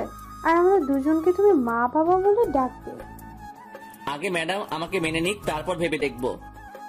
তাও ঠিক বলছো, এখন খেয়ে নাও। কানন চুপচাপ খাচ্ছে আর বারবার আমার দিকে তাকাচ্ছে। আমি জানি মেয়েটি অনেক কষ্ট পেয়েছে। ভালোবাসার মানুষটা অন্য কারো হয়ে যেতে দেখলে কে বা ভালো থাকতে পারে। খুব কষ্ট হচ্ছে কাননের জন্য, কিন্তু আমার কিছুই করার নেই। চুপচাপ খেয়ে নিলাম। সারাদিনের ক্লান্তি ভর করে আছে, এখন একটা ঘুম দিতে পারলে ভালো হয়। রোমিও, কোথায় যাচ্ছ? ঘুমাতে যাচ্ছি। তা তো বুঝলাম, কিন্তু ওইদিকে কেন? কোথায় যাব? আমার রুম তো ওইটা। আজ থেকে তোমার আর জুলির রুম একটা, আর আজকে তোমাদের বাসর রাত। তুমি উপরে জুলির রুমে যাও। কানন বলছে এই কথা। ও কিভাবে পারলো এত তাড়াতাড়ি নিজেকে মানিয়ে নিতে? যাক, ভালোই হলো। যত তাড়াতাড়ি মানিয়ে নিতে পারবে ততই ভালো হবে তার জন্য। ওই রোমিও, কি ভাবছো? না, কিছু না। তাহলে যাও জুলির রুমে। আচ্ছা চলো, আমি তোমাকে এগিয়ে দেই। লাগবে না। আরে চলো তো। কানন জোর করে বাইরে থেকে ধাক্কা দিয়ে ম্যাডামের রুমে ঢুকিয়ে দিয়ে দরজা বাইরে থেকে বন্ধ করে দিছে। আমার এখন কি করা উচিত আমি বুঝতে পারছি না। সোফায় গিয়ে শুয়ে পড়বো নাকি ম্যাডামের সাথে কথা বলবো? রুমের মধ্যে পায়চারি করছি আর ভাবতেছি কি করব। এদিকে ম্যাডাম আমার দিকে তাকিয়ে আছে, আমার গতিবিধির উপর নজর রাখছে। প্রায় 45 মিনিট ভেবেও কিছু পেলাম না। আরো 5 মিনিট পর ম্যাডাম প্রথম মুখ খুলল। বান্দরের মতো লাফাচ্ছিস কেন? ম্যাডাম, লাফাচ্ছি না তো, ভাবছি। কি ভাবছিস? বলা যাবে না। না বললে নাই, তোর কথা শোনার শখ আমার নাই। ম্যাডাম, আজকের এই বিয়ের জন্য আমি দায়ী না। তাহলে কে দায়ী বল? আপনার বাবা, উনি জোর করে বিয়ে দিচ্ছে। আমি কি করব বলেন? বিয়ে দিছে শেষ, আর কোনো কথা নাই। আমি তোরে মানবো না। আমার ঠেকা পড়ছে নাকি? ওই শোন, আমি তোরে আমার বর হিসেবে মানবো না। কোনোদিন যদি স্বামীর অধিকার নিয়ে আসছিস তো সেদিন দেখবি কি করি তোরে। আমি এখন একটু ঘুমাবো, আসি। ওইদিকে কই যাস? আমার রুমে ঘুমাবো। কারণের রুমে যাবি না বলে দিলাম। ম্যাডাম, এখানে কাননের কথা আসছে কেন? তোর তো আবার ওর সাথে ভাব বেশি। এখন যদি ওর কাছে চলে যাস? তাতে আপনার কি? বেশি কথা বলবি না। যা, কোথায় যাবি? আমার ঘুম পাচ্ছে। কত বড় ফাজিল মাইয়া, নিজে তো বাসর ঘরে জায়গা দেয় নাই, আবার কারণের কথা বলছে। আমি লুচ্চা, বদমাইশ, ইতর, চরিত্রহীন হতে পারি, তাই বলে অন্যের দিকে নজর দিব কেন? ঘরে বউ থাকতে ইস, দেখতে বউ বলে মনে হচ্ছে না, মনে হচ্ছে কোনো পরী বসে আছে বিছানায়। আচ্ছা, পরীদের তো ডানা থাকে, আমার বউয়ের কি ডানা ছিল? যদি ডানা থাকতো তাহলে তো দেখতাম। আজ প্রথম ম্যাডামকে শাড়ি পরা অবস্থায় দেখছি। অন্য মেয়েরা তো শখ করে হলেও শাড়ি পরে, কিন্তু উনি কখনো পরে নাই। কখন ঘুমিয়ে পড়ছে নিজেই জানি না। সকালে দুলাভাই দুলাভাই দুলাভাই চিৎকারে ঘুমের কয়টা বাজলো খবর নেই। কে এই রমণী সকাল সকাল দুলাভাই দুলাভাই করে দরজা ধাক্কাচ্ছে? গুড মর্নিং দুলা ভাই। শুধু তাকিয়ে আছি। এই মাইয়ার এমন আচরণ দেখে তো আমি পুরাই টাসকি। দুলা ভাই, কি দেখছেন? আপুকে দেখেন না কালকে? না, দেখি নাই আপুকে। আমি তো নিজে নিয়ে গেলাম আপনাকে আপুর রুমে, বাসর ঘরে। তো কি হয়েছে? কি হয়েছে মানে? কালকে কি আপনি আপুর সাথে বাসর করেন নাই? কে বলছে করি নাই? করছি তো। তাহলে আপনি এখানে কেন? আপনার আপু বলছে সকাল 10টায় উঠবে। আমি যদি ওখানে থাকি তাহলে আপনি ডিস্টার্ব করলে ঘুমাতে পারবে না, তাই আমারে সকাল সকাল এখানে পাঠিয়ে দিল। দুলা ভাই, আপু কি দিল কালকে রাতে? যা দিল তা তো বলা যাবে না। ভাই বলেন না, আমি ছাড়া তো কেউ জানবে না। আপনাকে বলবো কেন কালকে রাতের কাহিনী? ভাইয়া বলেন না প্লিজ। বলবো। বলেন। আমার লজ্জা করছে। ইস, মেয়েদের মতো লজ্জা পাওয়ার কিচ্ছু হয়নি, বলেন। বলবো। আরে বাবা বলেন না। বাস। কি? কালকে রাতে আপনার আপু আমারে বাস দিছে। এই কথাটা আরো আগে বলে দিলে কি হতো? আগে না বলি আর পরে বলছি, কথা তো বলছি নাকি? তা কেমন বাস দিল? লম্বা, তৈল মাখানো লম্বা লম্বা বাস দিল। ভালো করছে। এখন উঠে আসুন। আর জিম করতে যেতে হবে না, বিয়ে তো হয়ে গেছে, কেউ পড়বে না। কি মেয়ে রে বাবা, জানি মেয়েটি ফাজিল, তবে এতটা যে ফাজিল সেটা জানতাম না। কথা বাড়িয়ে লাভ নেই, খেয়ে আসি। রমিও বাবা, তোমাকে একটা কথা বলি, আমার মেয়েটিকে কেউ কোনোদিন কোনো কিছু জোর করে করাতে পারেনি। ওর যা ভালো লাগে ও তাই করে। আমি জানি না ও এই বিয়েটা মেনে নিয়েছে কিনা, তবে তুমি এতদিন যেভাবে ওর পাশে ছিলে সারা জীবন সেভাবে থাকবে। আঙ্কেল আপনি চিন্তা করবেন না, আমি আছি তো। আমি বিকেলে ফ্লাইটে চলে যাচ্ছি, আর বিকেলে তোমরা ঢাকা দিকে রওনা হবে। কেন আঙ্কেল? আমার একটা বাড়ি আছে ওখানে, সেখানে তোমরা দুজনে থাকবে আজ থেকে। কিন্তু কোনো কিন্তু না, যেটা বলছি সেটা করবে। আচ্ছা ঠিক আছে। বিকেলে আঙ্কেলকে বিদায় দিয়ে আমরাও ঢাকার দিকে রওনা হলাম। কি ব্যাপার, ম্যাডাম এত শান্ত হয়ে আছে কেন? এমন শান্ত থাকতে তো ম্যাডামকে আগে কোনোদিন দেখিনি। তবে কি আমার উপর আজকে কোনো ঝড় আসতে চলেছে? গাড়িতে উঠে ড্রাইভারের পাশে সিটে গিয়ে বসে পড়লাম, আর ম্যাডাম পিছনে গিয়ে বসলো। আঙ্কেলকে বারবার বারণ করার পরও ড্রাইভার দিয়ে দিল সাথে। 9 ঘন্টা পর আমরা ঢাকার বাড়িতে পৌঁছালাম। রাত 12টায় গিয়ে বাসায় ঢুকলাম। বাড়িতে কেউ না থাকলে যা হয় আর কি, সব জায়গায় ময়লা জমে আছে, কেমন যেন একটা গন্ধ আছে। আমি চারপাশে তাকিয়ে তাকিয়ে দেখছি, আর ম্যাডাম আমার দিকে চোখ বড় বড় করে তাকিয়ে আছে। ওই তাকিয়ে তাকিয়ে কি দেখছিস? অনেক ক্লান্ত লাগছে, আমি ঘুমাবো। কে বারণ করছে আপনাকে ঘুমাতে? গিয়ে ঘুমিয়ে পড়েন। ঘুমিয়ে পড়বো মানে কি? আমি কি না খেয়ে ঘুমাবো নাকি? তো খেতে বারণ করছে কে? খাবার পাবো কোথায় আমি? তুই গিয়ে নিয়ে আয়। কোনটা করবেন সেটা বলেন। আগে খাবেন নাকি ঘুমাবেন? দুইটা করব। আগে কোনটা করবেন? খাবো। কি খাবেন? বিরিয়ানি খাবো। সাথে আর কিছু লাগবে? একটা প্রাণাত নিয়ে আসবি। টাকা দেন। এই তোর লজ্জা করে না আমার কাছে টাকা চাইতে? লজ্জা করবে কেন? টাকা তো আমি রাখছি আপনার ব্যাগে। কি? আপনি ব্যাগ খুলে দেখেন। কখন রাখছিস? রাখছি বলা যাবে না। এখন টাকা দেন, না হলে পরে কিছুই পাবো না। এই নে। 200 টাকা দিয়ে কি পাবো ম্যাডাম? কি পাবি তুই বল? 2টা বিরিয়ানি প্যাকেট পাবো, আর একটা প্রাণাপ পাবো। ঠিক আছে, তো আর কি? আর কি মানে? সকালে নাস্তা যে করবেন, আটা ময়দা কিছু তো একটা লাগবে। বেশি কথা বলবি না। সকালেও বাইরে থেকে নিয়ে আসবি। এখন তাড়াতাড়ি যা।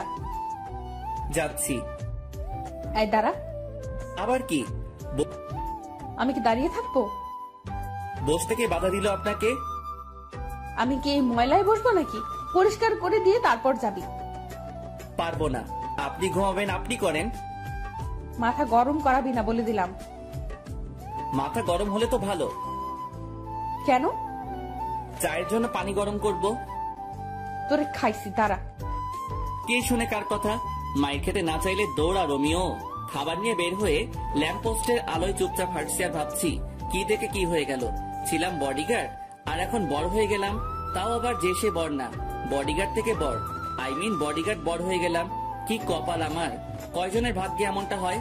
ভাবতে ভাবতে বাসায় পৌঁছালাম। কলিং বাজানোর সাথে সাথে দরজা খুলে দিল ম্যাডাম। আই বান্দর, তুই এতক্ষণ কি করছিলি বাইরে? খাবার আনতে গেছি। এতক্ষণ লাগে? সময় লাগবে না নাকি?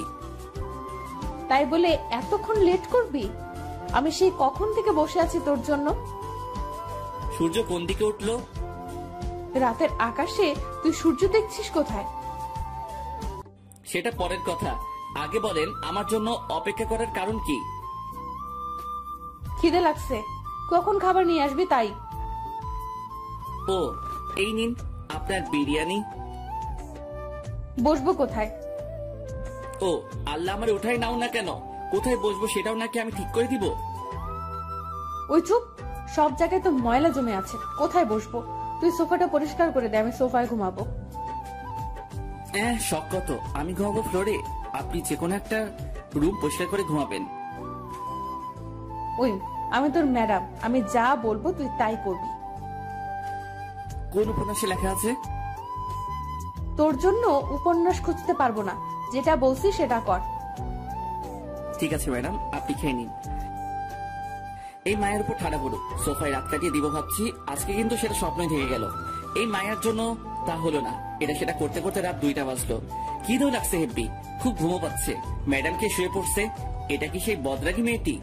কি সুন্দর লাগছে ঘুমন্ত অবস্থায় আমার ম্যাডামকে। কিছু চুল এসে মুখে পড়ে আছে, এতে করে আরো মায়াবী লাগছে ম্যাডামকে।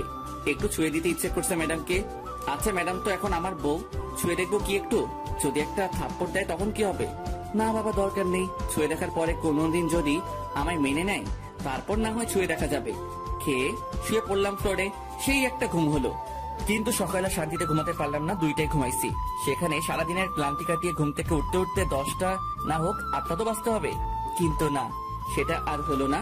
সকাল সকাল ম্যাডামের চিল্লানিতে ঘুম ভাঙলো। ম্যাডাম সকাল সকাল এত চিল্লানি শুরু করে দিলেন কেন? চিল্লানি দিব না কেন তুই বল? কালকে রাতে মশা কামড়িয়ে কামড়িয়ে আমারে শেষ করে দিল। তার উপর ঠান্ডা লাগছিল, তুই একটা চাদরও দিলি না গায়ে। আমি একটুও ঘুমাতে পারিনি। ওহ আল্লাহ, আমি কোন মেয়ের পাল্লায় পড়ছি? উনি রাতে ঘুমাতে পারে নাই বলে আমারও ঘুমাতে দেয় নাই। প্রতিদিন তো সকাল 6টায় উঠিস, এখন 8টা বাজে উঠছিস, তারপরও এমন করছিস কেন? এখন যা নাস্তা নিয়ে আয়। হ্যাঁ, আমি যে সকাল 6টায় উঠি তা আপনি জানলেন কি করে? তার মানে আপনি আমায় প্রতিদিন লুকিয়ে লুকিয়ে দেখছেন? তোরে দেখতে যাবো কেন? তুই কে? নাস্তা নিয়ে আয়, খিদে লাগছে। যাচ্ছি। নাস্তা শেষ করে কাজ নিয়ে ব্যস্ত হয়ে পড়লাম। এত বড় বাড়ি পুরোটা আর 2জন মানুষকে নিয়ে পরিষ্কার করলাম। ম্যাডাম বসে বসে দেখছে আর চিপস খাচ্ছে। এই মাইয়া পারেও বটে, সারাদিন চিপসকে কাটিয়ে দিল। কয়টা খাইছে হিসাব নাই। আর এদিকে আমার অবস্থা খারাপ হয়ে যাচ্ছে খিদেই। ম্যাডাম রাতে কি খাবার নিয়ে আসবো নাকি রান্না করব? বাইরে খাওয়ার বেশি হলে শরীর খারাপ করবে, তুই রান্না করে নিবি। পারবো না, আপনি করে নেন। বাবা কি বলেছিল মনে নাই তোর? আমারে দেখে রাখতে বলছে। দেখে রাখতে বলছে, রান্না করে খাওয়াতে নয়। বেয়াদব, মুখে মুখে কথা বলিস। যা বলছে তাই কর। পারবো না, আমি খাবো না, রান্নাও করবো না। সারাদিন কাজ করছে, এখন ঘুমাবো। যা রান্না কর। শালার কপাল, বিয়ে করছি কোথায় বইয়ের হাতে রান্না খাবো, কিন্তু এমন পোড়া কপাল, শুধু থাপ্পড় খাচ্ছি। দূর ভাল লাগে না। প্রথমে ভাবলাম রান্না করব না, পরে ভাবলাম রান্না না করলে তো মেয়েটি খাবে না। দুপুরে কাজে ব্যস্ত ছিলাম বলে রান্নাও করতে হয়নি, বাইরে থেকে কিছু নিয়ে আসতেও হয়নি। সকালে চিপস আনতে বলছে, ওগুলো খেয়েছে সারাদিন বাচ্চাদের মতো বসে বসে। যা পারি কিছু একটা রান্না করি, কিছু একটা তো খাওয়া হবে। রান্না শেষ করে ম্যাডামকে খেতে রাখতে গিয়ে দেখলাম গান শুনছে মোবাইলে ইয়ারফোন লাগিয়ে। সেটা ওনার বিভিন্ন অঙ্গভঙ্গির মাধ্যমে বোঝা যাচ্ছে। ম্যাডাম, ও ম্যাডাম। ওই কি হয়েছে, চিল্লাস কেন? খেতে আসেন। খাবো না, তোর খাবার তুই খা গিয়ে। না খাইলে আমার কি? রান্না করছি, খেলে খাবে, না খেলে নাই, আমার কি? আমি খাওয়া শুরু করার পরে ম্যাডাম এসে বসে পড়লো। আমি শুধু খাচ্ছি, ম্যাডাম যে আসছে সেটা আমি জানি না, এমন ভাব করছি। ওই প্লেট দে, খিদে লাগছে, খাবো তো। একটু আগে তো বললেন খাবেন না, তাহলে এখন আবার খেতে আসছেন কেন? তোরে বলবো কেন? তুই কে? আপনার বর। আবার যদি কোনোদিন তোর মুখে এই কথা শুনি তো তোর খবর আছে। আচ্ছা ঠিক আছে, আর বলবো না, এবার খেয়ে নিন। শুধুই কি এই ভাত আর ডিম ভাজি? আজকের মতো এখানে শেষ করেন। আমি খাবো না। না খেলে নাই, আমার কি? আমি এগুলো খাবো না, কিছু নিয়ে আয় বাইরে থেকে। পারবো না, আমার ঘুম পাচ্ছে, ঘুমাবো। আমি কি না খেয়ে থাকবো সারা রাত? রান্না করা আছে, খেলে খাবেন, না খেলে আমার কি? আমি খাবো না। দূর, না খেলে না খাবে। রান্না করার দরকার ছিল, রান্না করছি। খেলে খাবি, না খেলে মশা খা গিয়ে। হাত পা বিছানায় ছড়িয়ে দিয়ে শুয়ে পড়লাম। বিছানা ভিজে ভিজে লাগছে কেন? তাহলে কি আমি হিসু করে দিছি? না, তা কি করে হয়? আম্মু বলে আমি নাকি ল্যাংটা কাল থেকে বিছানায় হিসু করি না। আজকে কি সে রেকর্ড ভেঙে ফেললাম নাকি? না, সেটা কি করে হয়? তাড়াতাড়ি করে উঠে বসে দেখি ম্যাডাম হাতে একটা বালতি নিয়ে দাঁড়িয়ে আছে। তার মানে আমি রেকর্ড ভাঙি নাই, ম্যাডাম পানি ঢেলে দিছে বিছানায়। ম্যাডাম, এটা কি হলো? আপনার জন্য কি একটু শান্তিতে ঘুমাতেও পারবো না? ঘুমাবি মানে কি? আমি জেগে থাকবো, তুই ঘুমাবি সেটা হবে না। অনেক ঘুমাইছিস, এবার উঠে নাস্তা রেডি কর। কালকে সারা রাত খিদের জ্বালায় ঘুমাতে পারিনি। খাবার তো ছিল, না খেলে কি করা থাকে বলেন? বেশি কথা বলবি না, নাস্তা রেডি কর। যাচ্ছি। মেয়েটি কি একটু নরম সুরে কথা বলতে পারে না? সব সময় কেমন যেন খিটখিট করে, ভাল লাগে না। সব সময় ম্যাডামের জ্বালাতন সাথে থাপ্পড় খেতে খেতে এগিয়ে চলছে আমার বিবাহিত প্যারাময় জীবন। বউটা আমার রাগী হলে কি হবে? কোনো খারাপ অভ্যাস নাই, তবে একটা বাজে অভ্যাস আছে। সেটা হলো স্বামীর গায়ে হাত তুলে এই মেয়ের হাতে এখনো পর্যন্ত কয়টা থাপ্পড় খেয়েছি তার কোনো ঠিক নেই। বিকেলে ঘুমাচ্ছি, এমন সময় মনে হলো ভূমিকম্প শুরু হয়েছে। তাড়াতাড়ি বাইরে বের হতে গিয়ে দেখি মোবাইলে আম্মুর নাম্বার ভাসছে। তখন মনে হলো ভূমিকম্প হচ্ছে না, আমার মোবাইলই ডাকতেছে। হ্যালো আম্মু, কেমন আছো? ভালো থাকতে দিলি কবে? বিয়ে হয়েছে 3 মাস হতে চললো, কিন্তু বৌমাকে সেই বিয়ের দিনের পর থেকে আর দেখি না। তোরা এতবার করে বললাম বউকে নিয়ে একবার ঘুরে যা। কার বউ? কিসের বউ? কিভাবে বউ হলো? ওই ফাইজলামি হচ্ছে আমার সাথে? যাও, কি যে বলো না আম্মু, তোমার সাথে কি আমি ফাইজলামি করতে পারি বলো? তাহলে বল, কবে আসবি বৌমাকে নিয়ে? আমি জানি না, জিজ্ঞেস করে দেখি যাই কিনা। তুই নিয়ে আসলে তো আসবে, কালকে নিয়ে আসবি। আচ্ছা, দেখি কি করা যায়। দেখা দেখির কাজ নাই, কালকে আসতে হবে তোদের। আচ্ছা, আসবো। এ কেমন বায়না করলো আম্মু? মুরগিকে বলছে বাঘকে ডিনারের জন্য রাজি করাতে, বাঘে যদি আমার চেপে ধরে তাহলে তো আমি শেষ।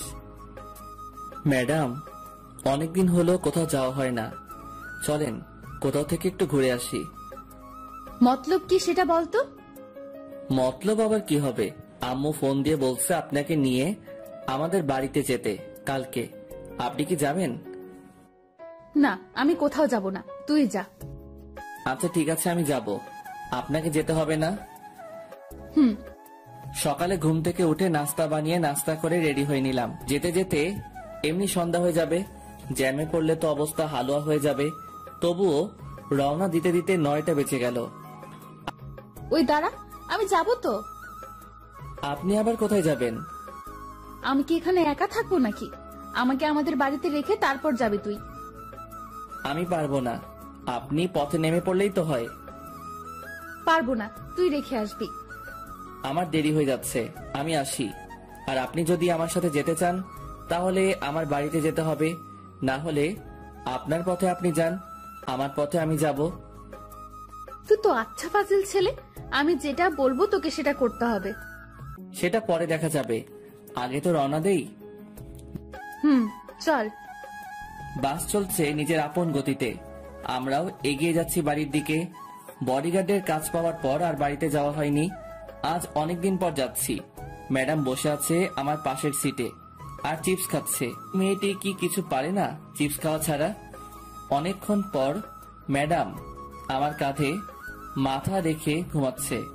অনেকক্ষণ চিন্তা করে দেখলাম এখন ঘুমাচ্ছে, পরে যখন ঘুম থেকে উঠে দেখবে আমার কাঁধে মাথা রেখে শুয়ে আছে, তখন দেখে যদি থাপ্পড় লাগিয়ে দেয় তাহলে বাসের মধ্যে যা একটু সম্মান আছে সেটাও খেয়ে ফেলবে।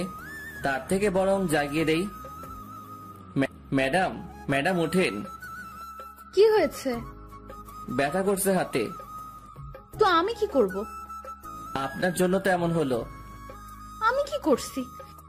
আপনি যদি আমার কাঁধে মাথা না রাখতেন তাহলে ব্যথাও হতো না। এই, তোর লজ্জা করে না? একটা মেয়ের মাথা কাঁধে রাখতে পারিস না?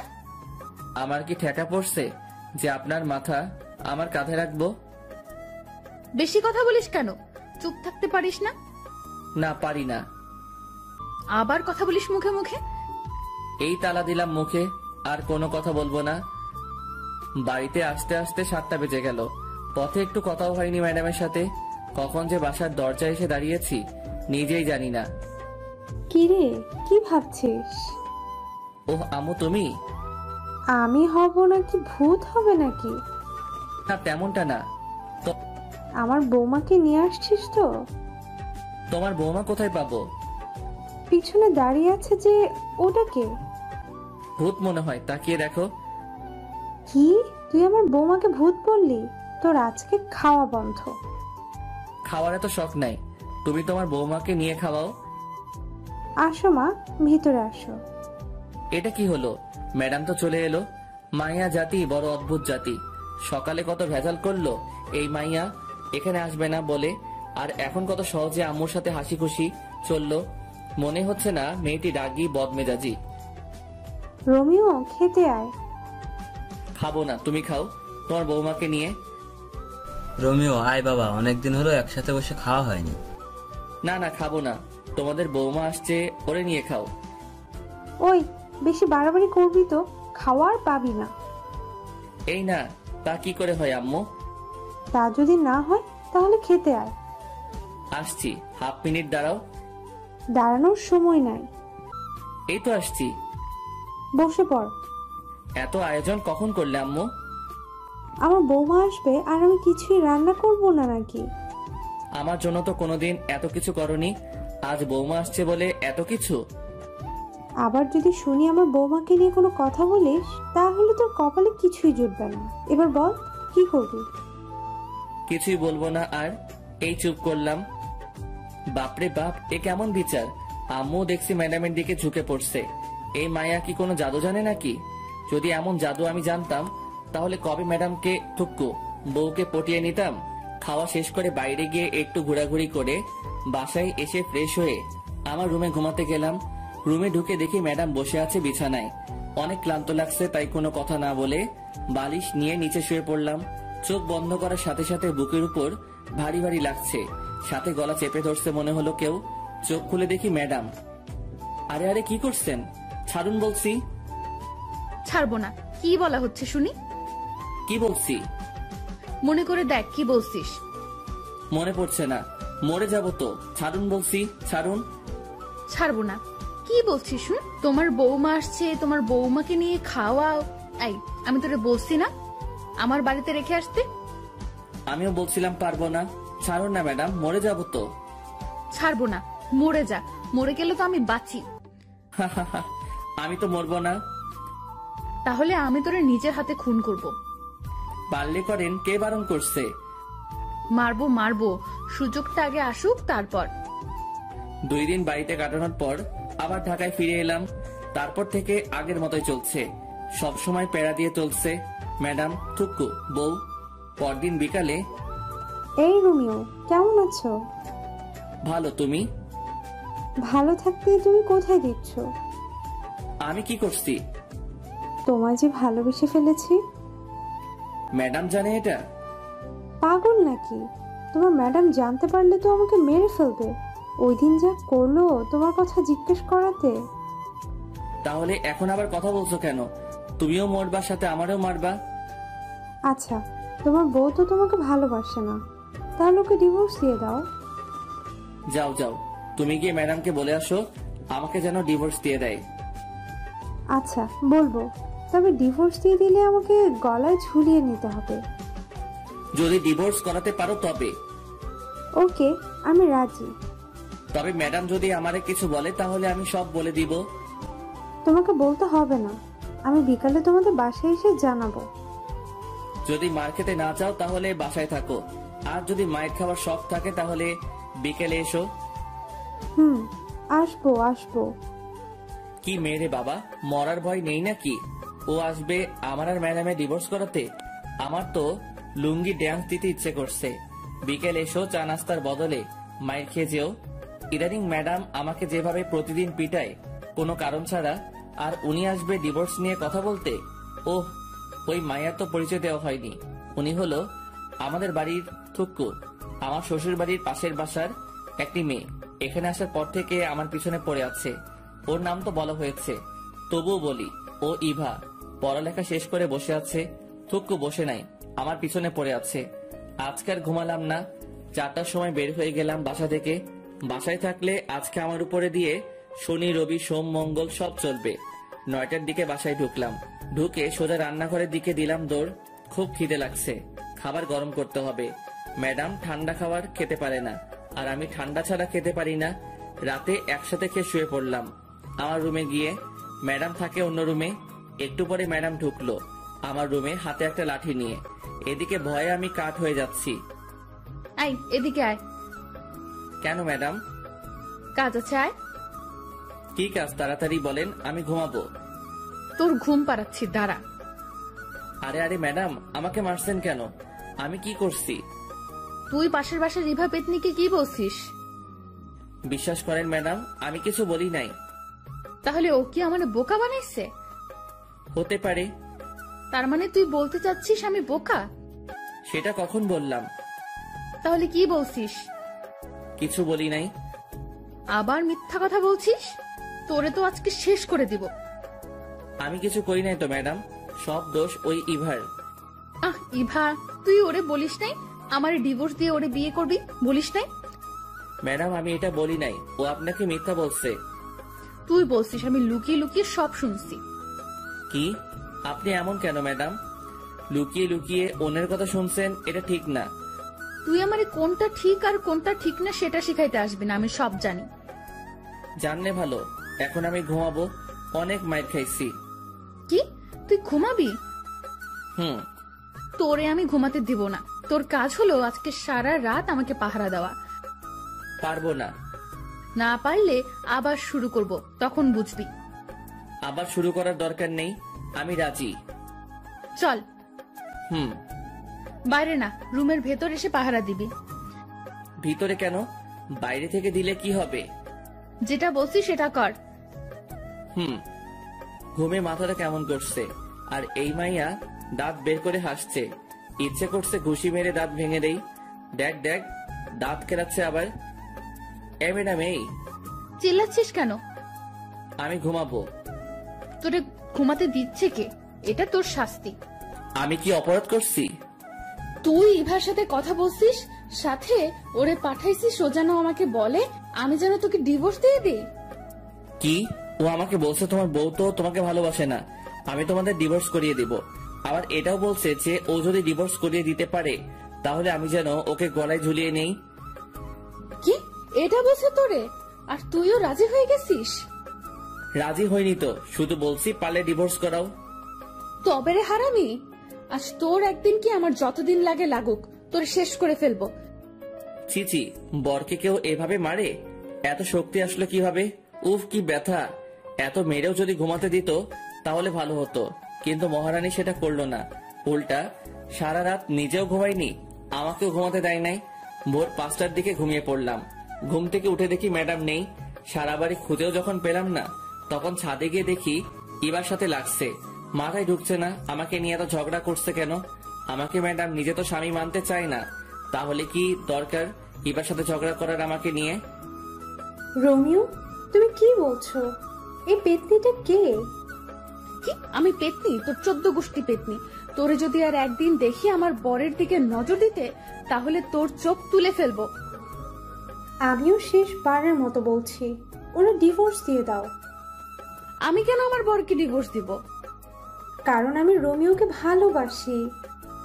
তোর ভালোবাসা বের করছি, দাঁড়া, এখনো সময় আছে, ওর পিছু ছেড়ে দে। এবার কি হচ্ছে এসব? তুমি কেন আমাদের ডিভোর্স করতে চাচ্ছ? আমি কি কোনোদিন বলছি তোমাকে ভালোবাসি? শুধু শুধু কেন অশান্তি করছো? ডিভোর্স দেওয়া না দেওয়া সেটা আমাদের দুজনের ব্যাপার। আশা করি আমাদের মাঝে তুমি ঢুকতে আসবে না। আর তুই এখানে কেন এসেছিস? চল ভেতরে চল, তো ব্যবস্থা করছি। টেনে ভিতরে নিয়ে গেল। রুমে ঢুকিয়ে দরজা বন্ধ করে দিল বাইরে থেকে। খিদের জ্বালায় বাঁচি না। ম্যাডাম ছেড়ে দিন না আমাকে, নাস্তা রেডি করবো, খিদে লাগছে। ছাড়াছাড়ির কোনো কথা নাই, তুই আজ থেকে এই রুমে বন্ধ থাকবি। নাস্তা বানাবে কে? আমি বানাবো। রান্না করবে কে? আমি করব। ঝাড়ু দিবে কে? আমি দিব। কাপড় কাচবে কে? আমি।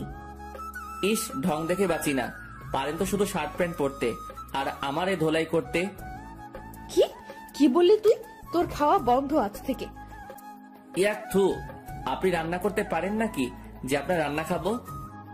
তোরে আমি মেরে ফেলবো। না মেরে ইভাকে দিয়ে দিন। আবার সেই ভাত? তোর মুখে কি আর কোনো নাম নেই? আছে তো। কে সে? আনন। তবে রে, তোর খাওয়া বন্ধ বলছি, বন্ধ। খাবো না। এসব কি হচ্ছে? কিছুই তো মাথা 16 জিবি মেমোরিতে ঢুকতেছে না। ম্যাডাম কি আমার উপর দুর্বল হয়ে পড়ছে? এটা কি করে সম্ভব? আমি কোথায় আর ম্যাডাম কোথায়? ম্যাডাম কি আমাকে ভালোবেসে ফেলেছে নাকি? যদি ভালো না বাসে তাহলে ইবার সাথে ঝগড়া কেন করছে আমাকে নিয়ে? তবে কি ম্যাডাম আমাকে ভালোবাসে? ম্যাডামের কোনো সারা শব্দ নেই। ম্যাডাম কি করছে দেখা দরকার, কিন্তু কিভাবে দেখবো? ম্যাডাম তো বাইরে থেকে দরজা বন্ধ করে দিচ্ছে। কি করা যায়? পাইছি, জানালা দিয়ে বের হব, কিন্তু কিভাবে? অবশেষে অনেক কষ্টের পর জানালা দিয়ে বের হয়ে ছাদে পৌঁছালাম। এবার দেখার পালা ম্যাডাম কি করে। চুপি চুপি এসে সোফার পিছনে লুকিয়ে পড়লাম। ম্যাডামকে কোথাও দেখছি না। একটু পরে দরজা খুলে বাসায় ঢুকলো হাতে কয়েকটা প্যাকেট নিয়ে।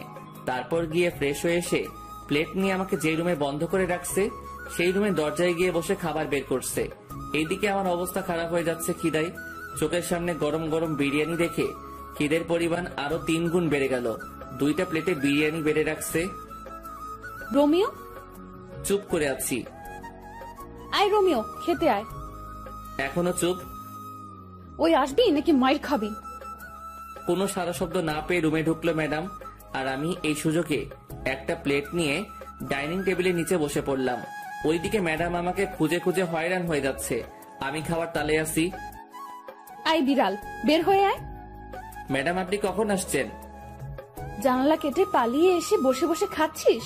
এই তুই না বসিস আমি রান্না করতে পারি না, তাহলে খাচ্ছিস কেন? আপনার রান্না হলে খেতাম না। কি, এটা আমার রান্না না? কি চিটিং মাইরি, বাইরে থেকে খাবার নিয়ে এসে নিজের নাম দিচ্ছেন। আমি বাইরে থেকে খাবার নিয়ে আসছি, কে বসে তোকে? আমি দেখছি। তবে রে বান্দর পোলা। ম্যাডাম এটা কি হলো? কি হয়েছে? আপনার নজর খারাপ হয়ে যাচ্ছে ম্যাডাম। কি কি করছি আমি যে আমার নজর খারাপ হয়ে গেল? একটু আগে যেটা করলেন এটা কি ঠিক করছেন? তুই আজ থেকে আমার সাথে কথা বলবি না। অন্য মেয়েদের সাথে টাঙ্কি মারতে পারিস তখন কিছু হয় না, আর এখন আমি তোকে একটা কিস দেওয়াই বলছি। আমার নজর খারাপ? কোনোদিনও তোর সাথে কথা বলবো না, তুইও কথা বলতে আসবি না। বলবো না? আপনি কোন দিন কি আমাকে স্বামী সম্মান দিছেন? দেন নাই। কথায় কথায় থাপ্পড় মারতেন, এটা করতেন সেটা করতেন, কথায় কথায় অপমান করতেন।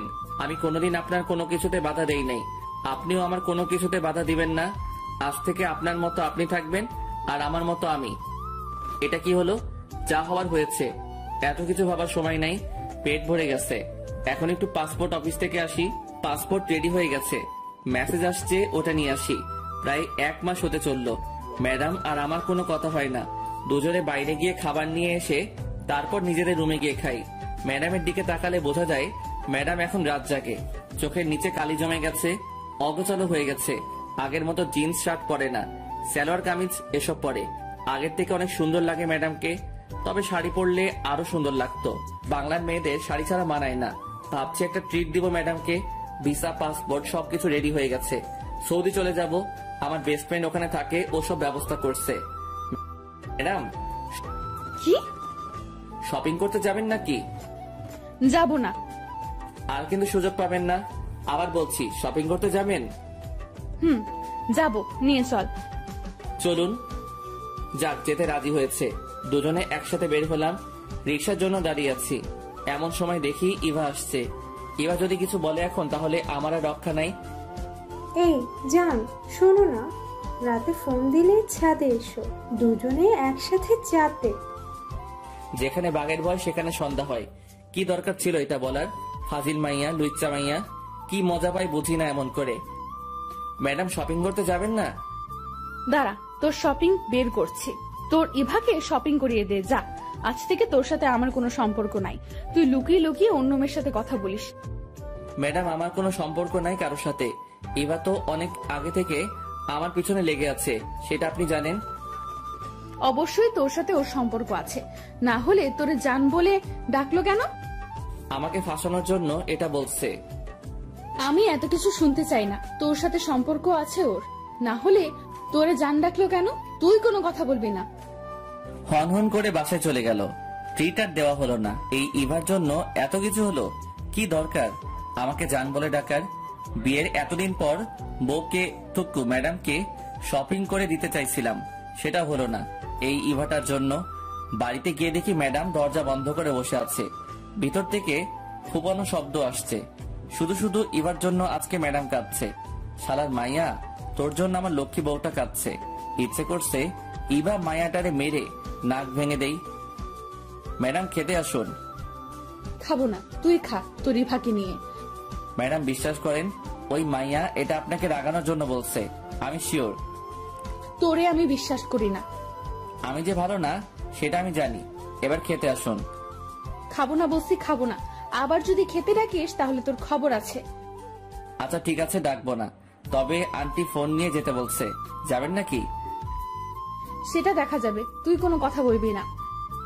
আমার এত ঠেকা পড়ে নাই আপনার সাথে কথা বলতে। আমার সাথে কথা বলা লাগবে কেন? তোর তো অনেকে আছে কথা বলার জন্য। লুচ্চা পোলা, দূর হও আমার সামনে থেকে। আমি কি আপনার সামনে নাকি যে দূর হব?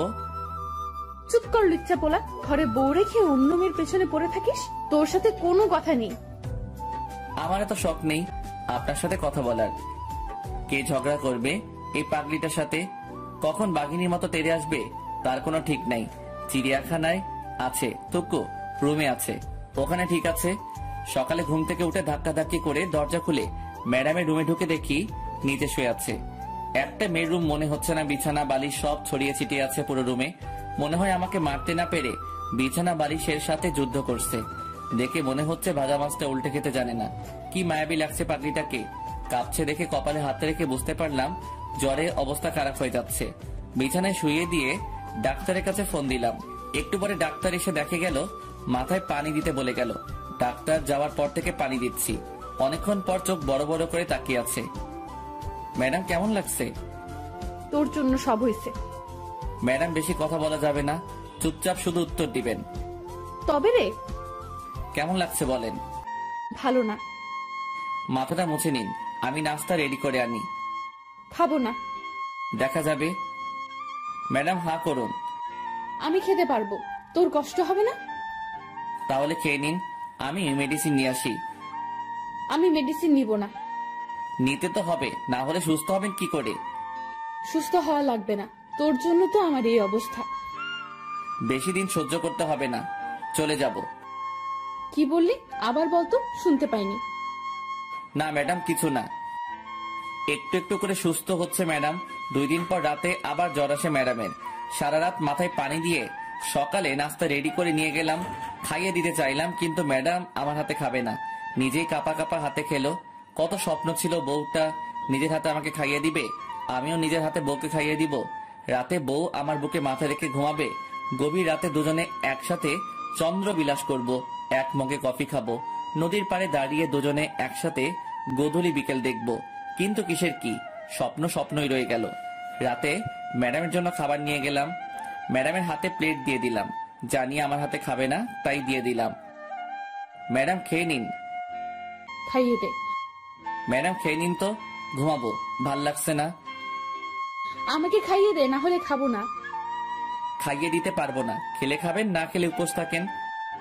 তুই তো জানিস আমি উপোস থাকতে পারি না, খাইয়ে দে না। আমি পারবো না, তাছাড়া এখন তো আপনি অনেকটা সুস্থ, নিজের হাতে খেতে পারবেন। তাহলে তুই খাইয়ে দিবি না? না। তাহলে আমিও খাবো না।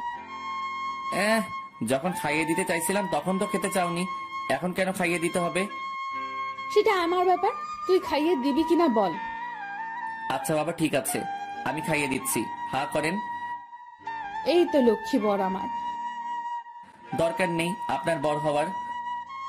অন্য কারো হতে যা, তারপর দেখবি আমি কি করি। বকবক না করে খেয়ে নিন তো। খাচ্ছি তো। ম্যাডাম আপনি তো এখন সুস্থ। তো আন্টি ফোন দিয়ে বলছে যেতে। তো যেতে হবে, আমাকে বাড়িতে যেতে হবে আপনাকে রেখে। তুই যাবি না? যাবো তো, চলেন কালকে রওনা দেই। আচ্ছা ঠিক আছে। রাতে ম্যাডামের জ্বর আসতে পারে ভেবে সোফাতে শুয়ে পড়লাম।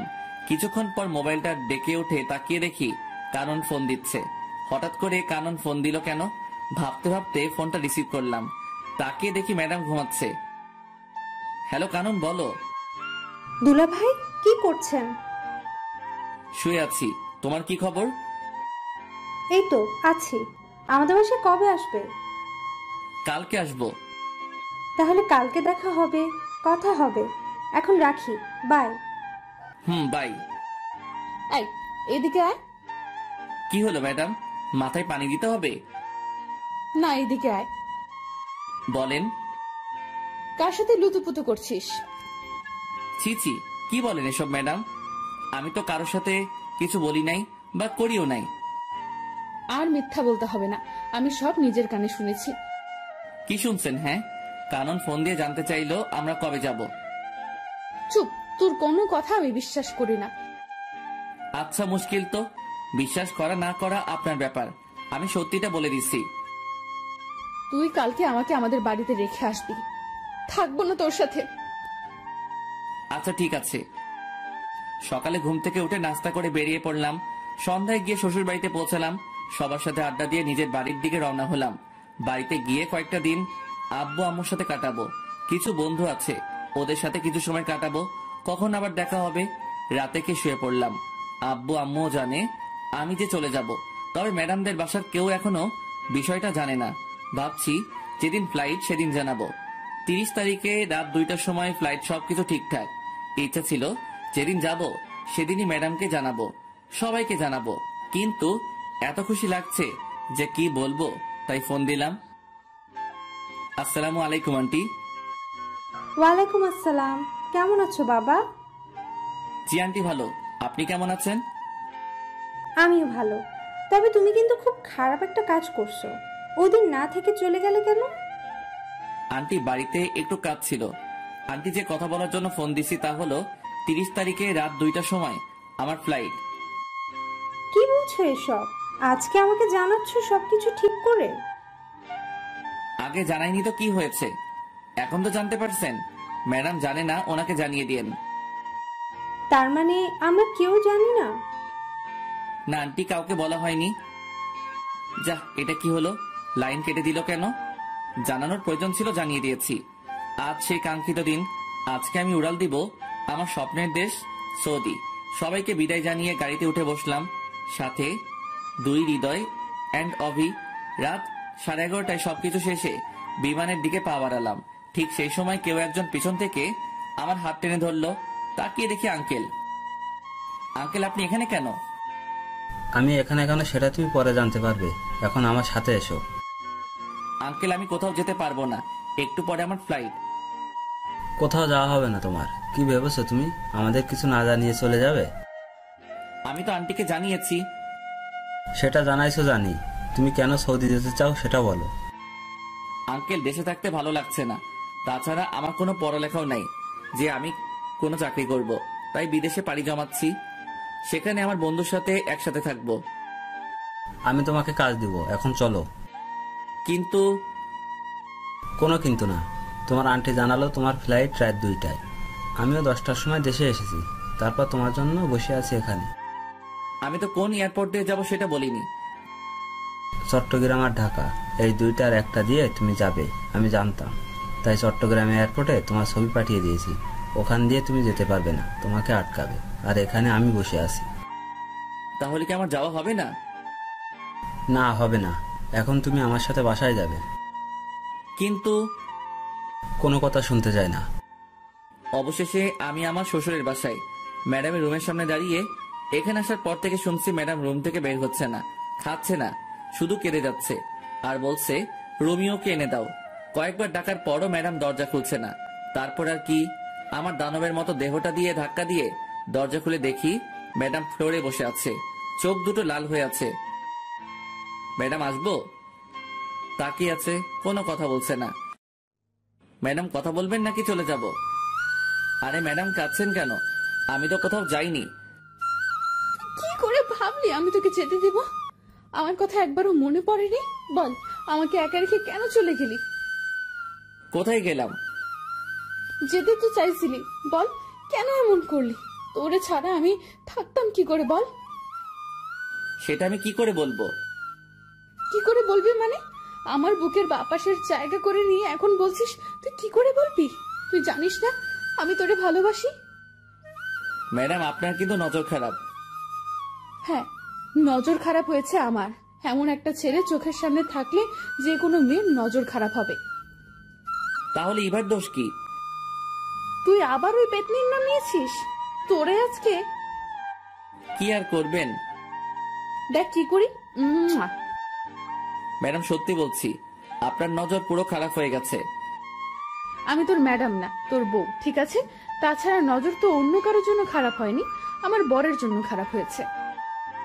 তবে আমি কিন্তু একটা জিনিস খুব মিস করব। কি? থাপ্পড়। তোরে তো প্রতিদিন থাপ্পড় দিব। আমি রান্না করতে পারবো না আজ থেকে।